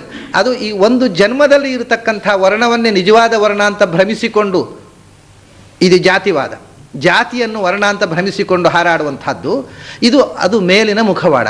ಅವನ ಜೀವಕ್ಕೆ ಒಂದು ಬಣ್ಣ ಇದೆ, ಅದು ಬ್ರಾಹ್ಮಣ ವರ್ಣವೋ ಕ್ಷತ್ರಿಯ ವರ್ಣವೋ, ಅದು ಪರ್ಮನೆಂಟಾಗಿ ಉಳಿಯುವಂಥದ್ದು. ಜೀವ ಸ್ವಭಾವದ ವರ್ಣ ಅಂದರೆ ಬಣ್ಣ ಅಂದರೆ ಸ್ವಭಾವ ಅಲ್ವೇ? ಈ ವರ್ಣ ಅನ್ನೋ ಶಬ್ದಕ್ಕೆ ಅದೇ ಅರ್ಥ. ವರ್ಣಗಳು ಅಂತ ಅದಕ್ಕೆ 4 ವರ್ಣಗಳು ಅಂದರೆ 4 ಸ್ವಭಾವಗಳು ಅಂತ. ಜೀವಕ್ಕೆ 4 ಸ್ವಭಾವಗಳು, ಅದರ ಜೀವಕ್ಕೆ ಅಂಟಿಕೊಂಡಿರತಕ್ಕ ಮೂಲಭೂತವಾದ ಪ್ರಿನ್ಸಿಪಲ್ಸ್. ಬಣ್ಣ ಅಂದ್ರೇ ಸ್ವಭಾವವೇ. ನಾವು ಎಲ್ಲ ಕನ್ನಡದಲ್ಲೂ ಹಾಗೇ ಹೇಳೋದು. ಒಬ್ಬ ಮನುಷ್ಯನ ಸ್ವಭಾವ ನಮಗೆ ಗೊತ್ತಿರೋದಿಲ್ಲ. ಅವನು ಒಳ್ಳೆಯ ಮನುಷ್ಯ ಅಂತ ತಿಳ್ಕೊಂಡಿರ್ತೇವೆ. ಆಮೇಲೆ ಅವನು ಯಾರಿಗೋ ಧೋಕಾಬಾಜಿ ಮಾಡಿದಾಗ ಗೊತ್ತಾಯ್ತು, ಅವನ ಬಣ್ಣ ಬಯಲಾಯ್ತು ರೀ ಅಂತೇವೆ. ಏನು ಬಣ್ಣ ಬಯಲಾದ್ದು? ಮೊದಲು ಬಣ್ಣ ನೋಡಿಲ್ಲ ಏನು ಅವನ ಮೈ ಬಣ್ಣ? ಬಣ್ಣ ಅಂದರೆ ಅವನ ಬಣ್ಣ ಬಯಲಾಯ್ತು, ಅವನ ಸ್ವಭಾವ ಗೊತ್ತಾಯಿತು ಅಂತ ಅರ್ಥ ಅಲ್ಲೇನು? ಅದರಿಂದ ಬಣ್ಣ ಅಂತಂದರೆ ಒಂದು ವ್ಯಕ್ತಿಯ ಮೂಲಭೂತವಾದ ಸ್ವಭಾವ. ಅದು ಮಣಿಗಳಲ್ಲಿ ಅದರ ನಿಜವಾದ ಸ್ವಭಾವ, ಅದರ ಬಣ್ಣ. ವಾರಿಜಾಪ್ತನ ಕಿರಣ ಮಣಿಗಳ ಸೇರಿ ತತ್ತದ್ದು ವರ್ಣಗಳನ್ನು ವಿಕಾರಗೈಸದೆ ನೋಳ್ಪರಿಗೆ ಕಂಗೊಳಿಸುವಂದದಲ್ಲಿ. ನೋಳ್ಪರಿಗೆ, ನೋಡುವವರಿಗೆ ಕಂಗೊಳಿಸುವಂದದಲ್ಲಿ ಅದು ಇನ್ನಷ್ಟು ಹೆಚ್ಚು ಪ್ರಕಾಶಮಾನವಾಗಿ ಕಾಣುವಂತೆ ಮಾಡ್ತಾನೆ ವಾರಿಜಾಪ್ತ, ಹೊರತು ಬಣ್ಣ ಬದಲಾಯಿಸುವುದಿಲ್ಲ. ಮಾರಮಣ ಹಾಗೆಯೇ ಭಗವಂತ ಲೋಕತ್ರಯದೊಳಿಹ 3 ವಿಧ ಜೀವರೊಳಗಿದ್ದು, ಲೋಕತ್ರಯದೊಳಿಹ 3 ವಿಧ ಜೀವರೊಳಗಿದ್ದು ವಿಹಾರ ಮಾಡುವನು ಅವರ ಯೋಗ್ಯತೆ ಕರ್ಮವನುಸರಿಸಿ. ಲೋಕತ್ರಯದಲ್ಲಿ ಇರತಕ್ಕ ಜೀವರು ಅವರು 3 ವಿಧ. ಅದರಲ್ಲಿ ಎಲ್ಲ ಕಡೆಯಲ್ಲೂ ಎಲ್ಲ ವಿಧದವರೂ ಇರಬಹುದು. ಆದರೆ ವಿಶೇಷತಃ ದೇವಲೋಕದಲ್ಲಿ ಇರತಕ್ಕಂಥವರು ಸಾತ್ವಿಕರು ಅಂತ ಅರ್ಥ. ಆಮೇಲೆ ಭುವಃ ಸ್ವಲ್ಪ ಮಟ್ಟಿಗೆ ಅದರಲ್ಲಿ ಸಾತ್ವಿಕರಲ್ಲದವರು ರಾಜಸರು ಇರಬಹುದು.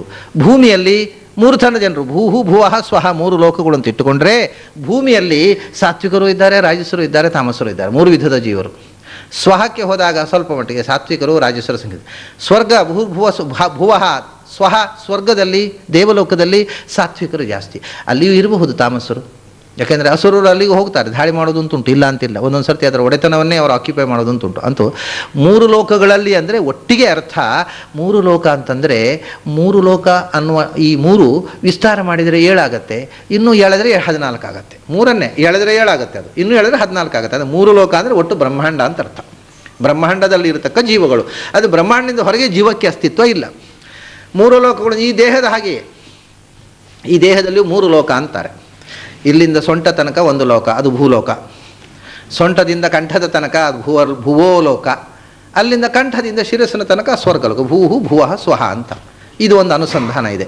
3 ಲೋಕ ಆಗೋಯ್ತು. ಮತ್ತೆ ಇದರ ಆಚೆ ಇಲ್ಲ ಬೋಳು, ಮತ್ತೇನಿಲ್ಲ ಇಲ್ಲ.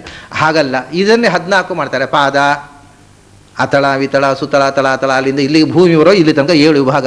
ಒಂದೊಂದೇ ತುಂಡು ತಗೊಂಡ್ರೆ ಅಲ್ಲಿಂದ ಭೂಹವನೆ ಭುವಃ ಅಂತರಿಕ್ಷ, ನಾಭಿಸ್ಥಾನ, ಸ್ವಹ ಹೃದಯ ಸ್ವಹ ಆಯಿತು, ಮಹಃ ಜನಃ ತಪಃ ಸತ್ಯಂ ವೈಕುಂಠ ಆಯಿತು. ಇದರಲ್ಲಿ 14 ಮಾಡ್ತಾರೆ, ಇದನ್ನು 7 ಮಾಡ್ತಾರೆ, ಮೇಲಿಂದೇ 3 ಮಾಡ್ತಾರೆ. ಇದು ಭೂಹು, ಬಾಯಿ ಭೂಲೋಕ, ಮೂಗು ಅಂತರಿಕ್ಷ ಲೋಕ, ಕಣ್ಣು ಸ್ವರ್ಗಲೋಕ. ಯಾಕೆ? ಬಾಯಿಗೆ ದೇವತೆ ಯಾರು? ಅಗ್ನಿ. ಮಾತಿಗೆ ಅಗ್ನಿ, ಭೂಸ್ಥಾನ ಅಗ್ನಿ ಇದ್ದು. ಅದರ ಮೇಲೆ ಅಂತರಿಕ್ಷದ ದೇವತೆ ಯಾರು? ವಾಯು. ಮೂಗು ಗಾಳಿದ್ದು. ಆಮೇಲೆ ಸ್ವರ್ಗದ ದೇವತೆ ಯಾರು? ಸೂರ್ಯ. ಆದಿತ್ಯ ಚಕ್ಷುರ್ಭುತ್ವ, ಕಣ್ಣಿನಲ್ಲಿರುವುದು ಸೂರ್ಯ. ಹಾಗಾಗಿ ಇದೇ ಭೂಹು ಭುವಃ ಸ್ವಹ ಆಯಿತು. ಹಾಗಾದ್ರೆ ಇದೇ ಸ್ವಹ ಆಗಿಬಿಟ್ರೆ ಇದರ ಮೇಲೆ ಮಹಃ ಜನಃ ತಪಃ ಸತ್ಯಂ ಅಂತ ಸಹಸ್ರಾರ ಸತ್ಯಲೋಕ ಆಗೋಯ್ತು.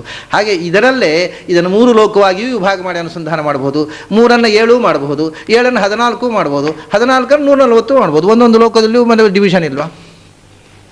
ಅದನ್ನು ವಿಭಾಗ ಮಾಡ್ಬೋದು. ಈ ನಂದ್ಯಾಲದಲ್ಲೇ ಈ ರಸ್ತೆ ಆ ಏರಿಯಾ ಈ ಏರಿಯಾ ಅದರಲ್ಲಿ ನಂಬರ್ 1 ನಂಬರ್ 2 ನಂಬರ್ 3 ಅದು ಬೇರೆ ಬೇರೆ ಪೋಸ್ಟಲ್ ನಂಬರ್ಸ್ ಬೇರೆ ಬೇರೆ ಇರ್ತವೆ. ಹಾಗೆ ಒಂದು ಲೋಕವನ್ನು ಮತ್ತೆ 106 ವಿಭಾಗ ಮಾಡ್ಬೋದು. ಸ್ಥೂಲವಾಗಿ 3 ಲೋಕಗಳು ಅಂದರೆ ಬ್ರಹ್ಮಾಂಡ ಅಂತ ಅರ್ಥ. ಮಾರಮಣ ಲೋಕತ್ರಯದೊಳಿಹ 3 ವಿಧ ಜೀವರು, 3 ವಿಧ ಲೋಕ 3 ವಿಧ ಜೀವರು. 3 ವಿಧ ಲೋಕ ಅಂದರೆ ಇಡೀ ಬ್ರಹ್ಮಾಂಡ ಸೇರಿದಲ್ಲಿ ಬ್ರಹ್ಮಾಂಡದೊಳಗಿರುವ 3 ವಿಧ ಜೀವರೊಳಗಿದ್ದು ವಿಹಾರ ಮಾಡುವ, ಅದನ್ನೇ ಮಾರಮಣ ಅನ್ನೋ ಶಬ್ದದಲ್ಲಿ ಹೇಳಿದೆ ನಾನು. ರಮಣ ಅಂದರೂ ವಿಹಾರ ಮಾಡುವವನೇ, ಮಾ ಮತ್ತು ಣ ಜ್ಞಾನಾನಂದಗಳಿಂದ ರಮಣ ಯಾವಾಗಲೂ ವಿಹಾರ ಮಾಡುವನಾದ್ದರಿಂದಲೇ ಅವನು ಅವರವರ ಯೋಗ್ಯತೆ ಕರ್ಮವನುಸರಿಸಿ, ಹಿಂದೆ ಹೇಳಿದ್ರು ಗುಣಕರ್ಮಗಳ ಅನುಸಾರ ಅನ್ನುವುದನ್ನೇ ಇಲ್ಲಿ ಯೋಗ್ಯತೆ ಅಂದರೆ ಗುಣಕರ್ಮ ಅಂದರೆ ಅವನ ಸ್ವರೂಪ ಯೋಗ್ಯತೆಗೆ ತಕ್ಕಂಥ ಗುಣಕರ್ಮಗಳಿಗೆ ಅನುಸರಿಸಿ ಅವನನ್ನು ಪ್ರೇರಣೆ ಮಾಡುವಂಥದ್ದು ಭಗವಂತನಿಗೆ ಒಂದು ವಿಹಾರ ಅಂತ ಹೇಳಿದರು. ಮುಂದಿನ ಪದ್ಯ ಇದೆಲ್ಲವೂ ವೈಷಮ್ಯ ಇಲ್ಲ ಅನ್ನುವುದನ್ನು ಹೇಳುವುದಕ್ಕೋಸ್ಕರವೇ ಬಂದಿರತಕ್ಕಂಥದ್ದು. 2 ಪದ್ಯವು ವೈಷಮ್ಯ ಇಲ್ಲ ಅನ್ನುವುದನ್ನು ಕೊಂಡಿರುವಂಥದ್ದು. ಮುಂದಿನದ್ದು ಕೂಡ ವೈಷಮ್ಯ ಇಲ್ಲ ಅನ್ನುವುದಕ್ಕೂ ಇರುವಂಥದ್ದು. ಜಲವನಪಹರಿಸುವ ಘಳಿಗೆ ಬಟ್ಟಲನುಳಿದು ಜಯಘಂಟೆ ಕೈಪಿಡಿದೆಳೆದು ಹೊಡೆ ಒಂದದಲ್ಲಿ ಸಂತತ ಕರ್ತೃತಾನಾಗಿ ಹಲಧರಾನುಜ ಪುಣ್ಯಪಾಪದ ಫಲಗಳನ್ನು ದೇವಾಸುರರ ಗಣದೊಳು ವಿಭಾಗವ ಮಾಡಿ ಉಣಿಸುತ್ತ ಸಾಕ್ಷಿಯಾಗಿಪ್ಪ ಅಂತ. ಈ ಪದ್ಯ ಬಹಳ ಮಂದಿ ವ್ಯಾಖ್ಯಾನಕಾರರಿಗೆ ಬಹಳ ವಿಧವಾಗಿ ಅರ್ಥವನ್ನು ಕೊಟ್ಟ, ಒಂದು ರೀತಿಯಿಂದ ಗೊಂದಲ ಹುಟ್ಟಿಸಿದ ಪದ್ಯ. ಯಾಕೆಂದರೆ ಈ ಉಪಮಾನ ಯಾಕೆ ಕೊಟ್ಟಿದ್ದಾರೆ ಅನ್ನೋದು ಸ್ಪಷ್ಟವಾಗಿ ಮೇಲುನೋಟಕ್ಕೆ ಅರ್ಥವಾಗುವುದಿಲ್ಲ. ಆಮೇಲೆ ಇಲ್ಲೊಂದು ವಿಶೇಷಣ ಇದೆ ಭಗವಂತನಿಗೆ, ಹಲಧರ ಅನುಜ ಅಂತ. ಈ ವಿಶೇಷಣ ಕೊಟ್ಟದ್ದರ ಔಚಿತ್ಯದ ಕಲ್ಪನೆಯು ಬಹಳ ಮಂದಿಗೆ ಬಂದ ಹಾಗಿಲ್ಲ. ಈ ಪದ್ಯ ಭಗವಂತ ಯಾರ ಮೇಲೂ ತಾರತಮ್ಯ ಮಾಡುವುದಿಲ್ಲ ಅನ್ನುವುದನ್ನು ಇನ್ನೊಂದು ದೃಷ್ಟಾಂತ ಕೊಟ್ಟು, ಈ 2 ದೃಷ್ಟಾಂತಕ್ಕಿಂತ ಹೆಚ್ಚು ಕ್ಲಿಷ್ಟವಾದ ಒಂದು ದೃಷ್ಟಾಂತ ಕೊಡ್ತಾರೆ. ಈ ದೃಷ್ಟಾಂತದಲ್ಲಿ ಮುಖಗಳು ಹಲವು ಬಗೆ. ಹೇಗೆ ಅಂದರೆ ಒಂದು ವಿಚಿತ್ರವಾದ ದೃಷ್ಟಾಂತ ಇದು. ಈ ದೃಷ್ಟಾಂತ ಜಗನ್ನಾಥದಾಸರು ಇಲ್ಲಿ ಕೊಟ್ಟ ದೃಷ್ಟಾಂತ ಬೇರೆ ಗ್ರಂಥಗಳಲ್ಲಿ ಎಲ್ಲಿಯೂ ಉಪಲಬ್ಧವಾಗದ ಒಂದು ಅಪೂರ್ವ ದೃಷ್ಟಾಂತ ಇದು. ಈ ಸೂರ್ಯಕಿರಣಗಳ ದೃಷ್ಟಾಂತ, ಮೋಡ ಮಳೆಯ ದೃಷ್ಟಾಂತ, ಇದೆಲ್ಲ ಅನೇಕ ಗ್ರಂಥಗಳಲ್ಲಿ ಬಂದಿರುವಂಥದ್ದು. ಇದು ಒಂದು ಅಪೂರ್ವವಾದ ದೃಷ್ಟಾಂತ. ಘಳಿಗೆ ಬಟ್ಟಲು ಅಂದರೆ ಘಟಿ ಯಂತ್ರ ಅಂತ ಸಂಸ್ಕೃತದಲ್ಲಿ ಹೇಳುತ್ತಾರೆ. ಅಂದರೆ ಹಿಂದೆ ಸಮಯವನ್ನು ನೋಡುವುದಕ್ಕೋಸ್ಕರ ಜ್ಯೋತಿಷಿಗಳು ಒಂದು ಯಂತ್ರವನ್ನು, ನಮ್ಮಲ್ಲಿ ಈಗ ನಾವು ಘಟಿ ಯಂತ್ರ ಅಂತ ನಾವು ನಮ್ಮ ಗೋಡೆಯಲ್ಲಿ ಇರುತ್ತೆ, ಅದು ಬೇರೆ ಥರ. ಈ ಥರದ ಯಂತ್ರ ಇಲ್ಲದೇ ಇದ್ದಾಗ ಪ್ರತಿಯೊಬ್ಬರ ಮನೆಯಲ್ಲೂ ಸಮಯವನ್ನು ನೋಡೋದಕ್ಕೋಸ್ಕರ ಒಂದು ಯಂತ್ರ ಪ್ರತಿಯೊಬ್ಬರ ಮನೆಯಲ್ಲಿ ಇಡುವುದು ಸಾಧ್ಯ ಇಲ್ಲ. ಆಗ ಏನು ಮಾಡ್ತಿದ್ರು, ಒಂದು ಘಟಿ ಯಂತ್ರ ಮಾಡುವುದು.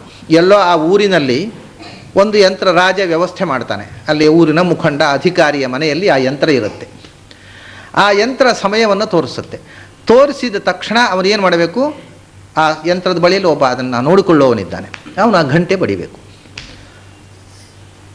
ಆ ಗಂಟೆಯಿಂದ ಊರಿನವರಿಗೆಲ್ಲ ಎಷ್ಟು ಗಂಟೆ ಆಯಿತು ಅಂತ ಗೊತ್ತಾಗಬೇಕು. ಅದಕ್ಕೆ ಜಾಘಂಟೆ ಅಂತ ಹೆಸರು. ಅದನ್ನು ಜಯಘಂಟೆ ಅಂತ ಇಲ್ಲಿ ಪ್ರಿಂಟ್ ಮಾಡಿದ್ದಾರೆ.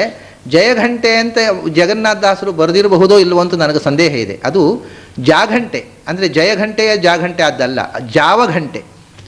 ಜಾವಘಂಟೆ ಹೋಗಿ ಜಾಘಂಟೆ, ಅದು ಜಯಘಂಟೆ ಹೋಗಿ ಅಲ್ಲ. ಅದು ಜಾವ ಅಂದರೆ ಸಮಯ. 1 ಜಾವ ಆಯಿತು, 2 ಜಾವ ಆಯಿತು, 3 ಜಾವ ಆಯಿತು. ಮನೆಯಲ್ಲಿ ಗಡಿಯಾರಗಳಿರಲಿಲ್ಲ. ಆ ಒಂದು ಕಾಲವನ್ನು ಕಲ್ಪಿಸಿಕೊಳ್ಳಿ. ಈ ಗಡಿಯಾರ ಎಲ್ಲಿತ್ತು? ಒಂದು ಕಾಲದಲ್ಲಿ ಈ ಗಡಿಯಾರ ಅನ್ನೋದು ಇರಲಿಲ್ಲ. ಗಡಿಯಾರ ಇಲ್ಲದಿದ್ದ ಗಂಟೆ ಎಷ್ಟಾಯಿತು ಅಂತ ತಿಳಿಯುವುದು ಹಾಗೆ. ಘಟಿ ಯಂತ್ರ ಒಂದೊಂದು ಮನೆಯಲ್ಲಿ ಪ್ರತಿಯೊಬ್ಬರು ಯಂತ್ರ ಮಾಡಿ ಇಟ್ಟುಕೊಳ್ಳಲು ಸಾಧ್ಯ ಉಂಟು. ಯಂತ್ರ ಹೇಗೆ ಅನ್ನೋದನ್ನು ಹೇಳಿದರೆ ನಿಮ್ಗೆ ಗೊತ್ತಾಗುತ್ತೆ. ಮನೆಯಲ್ಲಿ ಎಲ್ಲರೂ ಮಾಡೋದು ಸಾಧ್ಯ ಇಲ್ಲ. ನಾನು ಮುಂದೆ ಹೇಳ್ತೇನೆ ನಾನು ಯಂತ್ರ ಅಂದೇನು. ಹಾಗಾದರೆ ಎಲ್ಲೋ ಒಂದು ಊರಿಗೆ ಒಂದು ಘಟಿ ಯಂತ್ರವನ್ನು ರಾಜ ವ್ಯವಸ್ಥೆ ಮಾಡಿ ಅಧಿಕಾರಿಗಳನ್ನು ಇಡ್ತಿದ್ದ.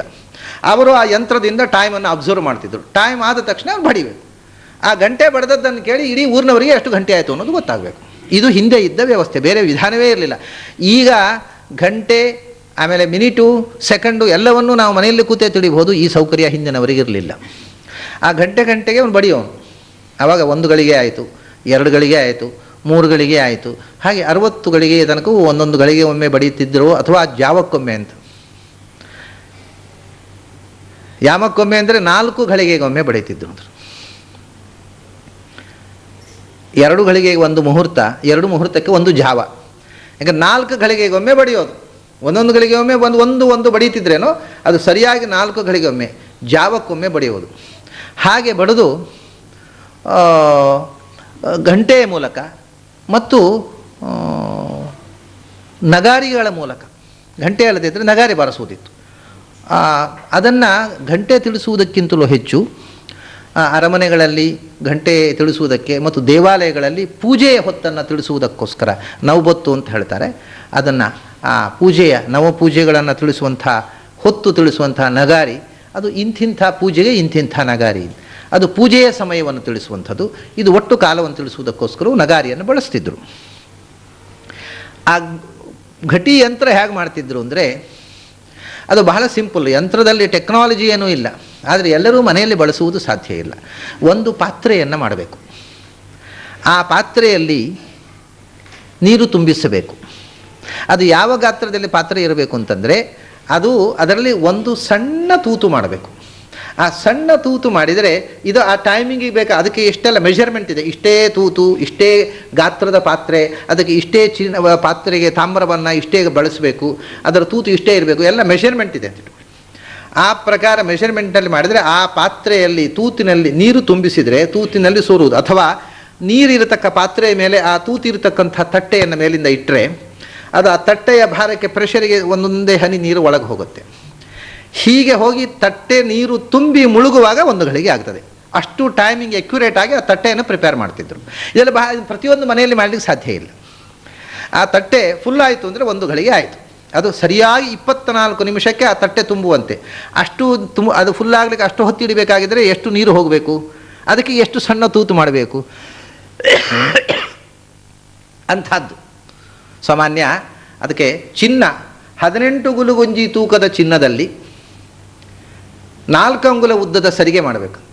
18 ಗುಲುಗುಂಜಿ ತೂಕದ ಚಿನ್ನದಲ್ಲಿ 4 ಅಂಗುಲ ಉದ್ದದ ಸರಿಗೆ ಮಾಡಿದರೆ ಎಷ್ಟು ತೋರ ಆಗುತ್ತೋ ಆ ಸರಿಗೆ ಥಿಕ್ನೆಸ್ಸು, ಅಷ್ಟು ಸೂಕ್ಷ್ಮವಾದ ತೂತು ಮಾಡಬೇಕು.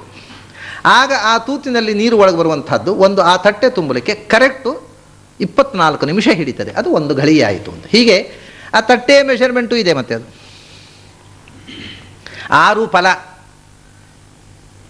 ಪ್ರಮಾಣದಂಥ ಇದರಲ್ಲಿ ಲೋಹದಿಂದ ಆ 4 ಅಂಗುಲ ಅಗಲ, 4 ಅಂಗುಲ ಆಳ, 4 ಅಂಗುಲ ಸುತ್ತಳತೆ, ಇದು ವ್ಯಾಸ ಇರತಕ್ಕಂಥ ತಟ್ಟೆ ಮಾಡಿ ಅದರಲ್ಲಿ ಒಂದು ಸಣ್ಣ ತೂತು ಮಾಡಿ ಅದರಲ್ಲಿ ನೀರು ತುಂಬಿಸಿ ಇಳಿಯುವಂಥದ್ದು 2 ಥರ ಇದೆ. ನೀರು ತುಂಬಿಸಿ ಆ ತಟ್ಟೆ ಖಾಲಿ ಆದಾಗ ಒಂದು ಘಳಿಗೆ ಆಯಿತು ಅಂತ. ಅದನ್ನು ನೀರಿರುವ ಪಾತ್ರೆಯ ಮೇಲೆ ಇಟ್ಟು ಆ ನೀರಿನ ಪ್ರೆಷರ್ನಿಂದ ನೀರು ಒಳಕ್ಕೆ ಬರುವುದು ಸರಿಯಾಗಿ 24 ನಿಮಿಷಕ್ಕೆ ಆ ತಟ್ಟೆ ತುಂಬಿ ಮುಳುಗುತ್ತೆ. ಅಲ್ಲಿ ತನಕವೂ ತೇಲಿಕೊಂಡಿರ್ತದೆ. ಅದು ತಟ್ಟೆ ಯಾವಾಗ ನೀರು ಫುಲ್ಲಾಗಿ ಮುಳುಗಿತೋ ಆ ಕ್ಷಣದಲ್ಲಿ ಇವನು ಗಂಟೆ ಬಡ್ದವನು. ಇದು ಊರಿನವರಿಗೆಲ್ಲ ಒಂದು ಘಳಿಗೆ ಆಯಿತು ಅಂತ. ಹಿಂದೆ ಟೈಮನ್ನು ತಿಳಿಯುವಂಥ ವ್ಯವಸ್ಥೆ ಹೀಗಿತ್ತು. ಅದಕ್ಕೆ ಇವರು ಹೇಳ್ತಾರೆ, ಇದನ್ನು ದೃಷ್ಟಾಂತ ಕೊಡ್ತಾರೆ. ಜಲವನ್ನಪಹರಿಸುವ ಘಳಿಗೆ ಬಟ್ಟಲನ್ನು ಉಳಿದು ಈಗ ಹಾಗಾದರೆ 2 ವಸ್ತು ಇದೆ ಅಲ್ಲಿ, 2 ಬಟ್ಟಲುಗಳಿವೆ. ಒಂದು ನೀರಿನಲ್ಲಿ ಮುಳುಗೋ ಬಟ್ಟಲು, ಟೈಮನ್ನು ಕೌಂಟ್ ಮಾಡಿ ಸರಿಯಾಗಿ 24 ನಿಮಿಷಕ್ಕೆ ನೀರು ತುಂಬಿ ಮುಳುಗೋ ಬಟ್ಟಲು. ಮತ್ತೊಂದು ಹೊರಗೆ ಒಂದು ಬಟ್ಟಲಿದೆ, ಅದು ಬಡಿಯೋ ಬಟ್ಟಲು. ಅದನ್ನೇ ತೆಗೆಯೋದು, ಬಡಿಯೋದಲ್ಲ.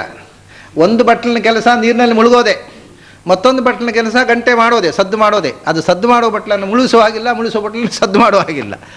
ಹೀಗೆ 2 ಬಟ್ಟಲುಗಳಿವೆ. 2 ಬಟ್ಟಲುಗಳನ್ನು ಅಬ್ಸರ್ವ್ ಮಾಡಲಿಕ್ಕೆ ಒಬ್ಬ ಇದ್ದಾನೆ. ಅವನು ಆ ಬಟ್ಟಲು ಮುಳುಗುವುದನ್ನು ನೋಡ್ತಾ ಇರಬೇಕು. ಅವನು ತೂಕಡಿಸಿದರೆ ಮತ್ತೆ ಗಂಟೆ ಬರೆಸೋದು ಯಾರು, ಅದನ್ನು ನೋಡ್ತಾ ಇರಬೇಕು. ಅದು ಮುಳುಗಿತು, ಫುಲ್ಲಾಯಿತು ಅಂತ 24 ನಿಮಿಷ ಆದ ತಕ್ಷಣ ಒಂದು ಬಾರಿಸಬೇಕ್ರಿ. ಬಾರಿಸಿದ ತಕ್ಷಣ ಊರಿನವರಿಗೆಲ್ಲ ಕಾಲಜ್ಞಾನ ಆಯಿತು, ಎಷ್ಟು ಗಳಿಗೆ ಆಯಿತು ಅಂತ. ಇದರಂತೆ ಭಗವಂತ ಅಂತಂದರು. ಇದರಂತೆ ಅಂದರೆ ಯಾವುದರ ಹಾಗೆ ಏನು ಅಂತ ಗೊತ್ತಾಗೋದಿಲ್ಲ. ಇದು ಗಳಿಗೆ ಭಟ್ಟಲನು ಅವನು ಏನು ಮಾಡ್ತಾನೆ, ಜಲವನ್ನಪಹರಿಸುವ ಗಳಿಗೆ ಭಟ್ಟಲನು ಉಳಿದು, ಗಳಿಗೆ ಭಟ್ಟಲನು ಉಳಿದು ನೀರಿನಲ್ಲಿ ಮುಳುಗುವಂತಹ ಬಟ್ಟಲನ್ನು ಹಾಗೆ ಬಿಟ್ಟ. ಇನ್ನೊಂದು ಜಾಗಂಟೆ ಕೈ ಪಿಡಿದು ಎಳೆದು ಜಾಗಂಟೆಯನ್ನು ಎಳ್ಕೊಂಡು ಬಾರಿಸಿದ. ಹೊಡೆ ಬಂದದಲ್ಲಿ ಒಂದು ಬಟ್ಟಲನ್ನು ಅಲ್ಲೇ ಬಿಟ್ಟ, ಮತ್ತೊಂದು ಬಟ್ಟೆಗೆ ಬಾರಿಸಿದ 2. ಹಾಗೆ ಭಗವಂತ ಸಂತತ ಕರ್ತೃ ತಾನಾಗಿ, ಅದರಂತೆ ಭಗವಂತ ಅಂದರು. ಇದು ಏನು ಭಗವಂತ, ಯಾವ ತಟ್ಟೆ ಮುಳುಗಿಸುವವನು ಯಾವ ತಟ್ಟೆ ಹೊಡೆಯೋನಿವ ಅಂತ ಗೊತ್ತಾಗೋದಿಲ್ಲ. ಈ ದೃಷ್ಟಾಂತ ಭಗವಂತನ ನಿರಂತರ ಕ್ರಿಯೆ ಮತ್ತು ನಿಷ್ಪಕ್ಷಪಾತಕ್ಕೆ ಒಂದು ದೃಷ್ಟಾಂತವಾಗಿ ಬಂದಿದೆ. ಇದರಲ್ಲಿ ಅನೇಕ ಮುಖಗಳುಂಟು ನಾವು ನೋಡಬೇಕಾದ್ದು. ಒಂದೇನು ಅಂದರೆ, ಈ ಮುಳುಗತಕ್ಕಂಥ ತಟ್ಟೆ, ಅದಕ್ಕೆ ತಾನು ನೀರು ತುಂಬುತ್ತಾ ಇದ್ದೇನೆ ಅಂತಲೂ ಗೊತ್ತಿಲ್ಲ, ತಾನು ನೀರನ್ನು ತುಂಬಿಸಿಕೊಂಡು ಮುಳುಗುತ್ತೇನೆ ಅಂತಲೂ ಗೊತ್ತಿಲ್ಲ, ತನಗೆ ನೀರು ತುಂಬಲಿಕ್ಕೆ ಎಷ್ಟು ಹೊತ್ತಾಯಿತು ಅಂತಲೂ ಗೊತ್ತಿಲ್ಲ. ಆದರೆ ಕ್ರಿಯೆಯೆಲ್ಲ ನಡೆಯುವುದು ಆ ತಟ್ಟೆಯಲ್ಲಿ. ಒಂದು ಘಳಿಗೆ ಆಯಿತು ಅನ್ನುವುದನ್ನು ಕೌಂಟ್ ಮಾಡುವಂಥ ಸಾಧನ ಅದು. ಬಟ್ ಅದು ತಾನು ಕೌಂಟ್ ಮಾಡುವುದಲ್ಲ, ನಮಗೆ ಕೌಂಟ್ ಮಾಡಲಿಕ್ಕೆ ಬರೀ ಸಾಧನವಾಗಿ ನಿಂತಿತು. ಅದಕ್ಕೆ ತಾನು ಮುಳುಗ್ತಾ ಇದ್ದೇನೆ ಅಂತಲೂ ಗೊತ್ತಿಲ್ಲ, ಎಷ್ಟು ಹೊತ್ತಾಯಿತು ಅಂತಲೂ ಗೊತ್ತಿಲ್ಲ. ಆ ಹೊತ್ತಿನಲ್ಲಿ ಒಂದು ಘಳಿಗೆಯಲ್ಲಿ ಪ್ರಪಂಚದಲ್ಲಿ ಎಲ್ಲೆಲ್ಲಿ ಏನಾಯಿತು ಅನ್ನೋದು ಗೊತ್ತಿಲ್ಲ. ಯಾವ ಒಂದು ಘಳಿಗೆಯಲ್ಲಿ ಎಷ್ಟೋ ಸಾವುಗಳಾಗಿರ್ಬೋದು, ಎಷ್ಟೋ ಮನೆಯಲ್ಲಿ ಅಳುತ್ತಾ ಕೂತಿರ್ಬೋದು, ಎಷ್ಟೋ ಮನೆಯಲ್ಲಿ ಮಗು ಹುಟ್ಟಿತು ಅಂತ ಸಕ್ಕರೆ ಹಂಚಿರ್ಬೋದು, ಯಾರೋ ಏನೇನೋ ಆಗಿರ್ಬೋದು. ಆ ಒಂದು ಘಳಿಗೆಯಲ್ಲಿ ಆಗತಕ್ಕ ಅನಂತ ಘಟನೆಗಳು ನಡೀತಾ ಇವೆ ಪ್ರಪಂಚದಲ್ಲಿ. ಅದಕ್ಕೆ ಏನೂ ಸ್ಪರ್ಶ ಇಲ್ಲದೆ ಅದು ತನ್ನಷ್ಟಕ್ಕೆ ನೀರು ತುಂಬಿಸ್ಕೊಳ್ತದೆ, ಒಂದು ಗಳಿಗೆ ಆದರೆ ಮುಳುಗುತ್ತೆ, ಪುನಃ ನೀರು ತುಂಬಿಸ್ಕೊಳ್ತದೆ, ಒಂದು ಗಳಿಗೆ ಮುಳುಗುತ್ತೆ. ಅದು ಈ ಪ್ರಪಂಚದ ಯಾವ ವ್ಯವಹಾರಕ್ಕೂ ಸಂಬಂಧ ಇಲ್ಲ. ಮತ್ತು ತಾನು ನೀರು ತುಂಬಿಸಿಕೊಂಡು ಒಂದು ಘಳಿಗೆ ಸರಿಯಾಗಿ ಮುಳುಗುತ್ತಾ ಇದ್ದೇನೆ ಅನ್ನುವುದೂ ಗೊತ್ತಿಲ್ಲ. ಅದು ಮೆಕ್ಯಾನಿಕಲ್ಲಾಗಿ ಮುಳುಗುತ್ತೆ, ತೆಗೆದು ಪುನಃ ನೀರು ತುಂಬುತ್ತೆ, ಮುಳುಗುತ್ತೆ. ಈಚೆಯಿಂದ ಒಂದು ಗಂಟೆ ಇದೆ, ಗಂಟೆ ನೀವು ಬಡೀತಾನೆ, ಅದರಿಂದ ಎಲ್ಲ ಜನರಿಗೆ ಕಾಲದ ಎಚ್ಚರ ಬರುತ್ತೆ. ಅದರ ಗಂಟೆಗೆ ಏನಾದರೂ ಗೊತ್ತುಂಟು? ಇದು ಎರಡು. ಹೀಗೆ ಈ ಲೋಕದಲ್ಲಿ ಇರತಕ್ಕಂಥ ಎರಡು ಬಗೆಯ ಸಾಧಕರಿಗೆ ಎರಡು ದೃಷ್ಟಾಂತ ಕೊಟ್ಟು, ಎರಡು ಬಟ್ಟಲುಗಳು. ಆದರೆ ಇದೆರಡನ್ನೂ ಅಬ್ಸರ್ವ್ ಮಾಡಿಕೊಂಡು ಅಲ್ಲಿ ಮುಳುಗೋದನ್ನು ನೋಡಿ, ಇಲ್ಲಿ ಬಡಿಯೋನು ಅವನಿಗೆ ಮಾತ್ರ ಎಚ್ಚರ, ಕಾಲದ ಅರಿವು. ಅದರಿಂದ ಕಾಲಪುರುಷನಾಗಿ ಭಗವಂತ ಕಾಲೋಸ್ಮಿ ಲೋಕಕ್ಷಯಕೃತ್ ಪ್ರವೃದ್ಧ, ನಾನೇ ಕಾಲಪುರುಷ ಅಂತಾರೆ. ಕಾಲದ ಅರಿವು ಅದನ್ನು ಅಬ್ಸರ್ವ್ ಮಾಡತಕ್ಕಂಥವನಿಗೆ. ಹಾಗೆಯೇ ಈ ಸಾಧಕನಾದ ಜೀವನಿಗೆ ನನ್ನ ಸಾಧನೆ ಎಷ್ಟು ಆಯಿತು, ನಾನು ಎಷ್ಟು ಸಾಧನೆಯಲ್ಲಿ ಮುಳುಗಿದೆ, ಅಥವಾ ಭಗವಂತನ ಗುಣಾನುಸಂಧಾನದಲ್ಲಿ ಮುಳುಗಿದೆ, ಇನ್ನು ಎಷ್ಟು ಸಾಧನೆ ಮಾಡಲಿಕ್ಕುಂಟು, ನನಗೆ ಎಷ್ಟು ಜ್ಞಾನ ಬಂತು, ಇನ್ನು ಎಷ್ಟು ಜ್ಞಾನ ಬರಲಿಕ್ಕುಂಟು, ನನಗೆ ಅಪರೋಕ್ಷ ಜ್ಞಾನ ಆಗುವುದು ಯಾವಾಗ, ಮೋಕ್ಷ ಆಗುವುದು ಯಾವಾಗ, ಒಂದೂ ಗೊತ್ತಿಲ್ಲ. ಆಗ್ತಾ ಇರ್ತದೆ, ಅವನು ಮುಳುಗುತ್ತಾ ಇರ್ತಾನೆ. ಅದನ್ನು ಕೌಂಟ್ ಮಾಡುವವನು ಅವನೇ. ಮುಳುಗುತ್ತಾ ಅಂದರೆ ಈ ಜೀವ ಅನ್ನುವ ಬಟ್ಟಲು, ಸಾತ್ವಿಕ ಜೀವ ಅನ್ನುವ ಬಟ್ಟಲು, ಅದು ಭಗವಂತನ ಗುಣ ಅನ್ನತಕ್ಕಂಥ ನೀರನ್ನು ಹೀರಿಕೊಂಡು ಅಲ್ಲಿ ಗುಣಗಳನ್ನು ಅಪಹರಿಸಿದವ, ಗುಣಗಳನ್ನು ಕದ್ದವರ ಕಟ್ಟು ಬಿಡಿಸುವ ಅಂತ, ಭವಕಟ್ಟು ಬಿಡಿಸುವ ಅಂತ ಎಂದು ಹೇಳಿದ್ರು. ಇಲ್ಲಿ ಜಲವನ್ನು ಅಪಹರಿಸುವ ಅಂದರು. ಅಂದರೆ ಭಗವಂತನ ಗುಣ ಅಂತಕ್ಕಂಥ ನೀರನ್ನು ಪಾನ ಮಾಡ್ತಾ ಅನುಸಂಧಾನ ಮಾಡ್ತಾ ಅದಲ್ಲೇ ಮುಳುಗುತ್ತಾ ಇರುತ್ತೆ. ಪೂರ್ತಿ ಮುಳುಗಿತು ಅಂದರೆ ಅವನ ಅವಕಾಶ ಮುಗೀತು, ಅವನ ಸಾಧನೆ ಮುಗಿಯಿತು. ಆದರೆ ಅವನಿಗೆ ಯಾವಾಗ ಸಾಧನೆ ಮುಗಿಯುತ್ತೆ, ಏನಾಯಿತು ಒಂದೂ ಗೊತ್ತಿಲ್ಲ. ಅದನ್ನು ಕೌಂಟ್ ಮಾಡುವವನು ಅವನೇ. ಹೀಗೆ ಒಬ್ಬನಿಗೆ.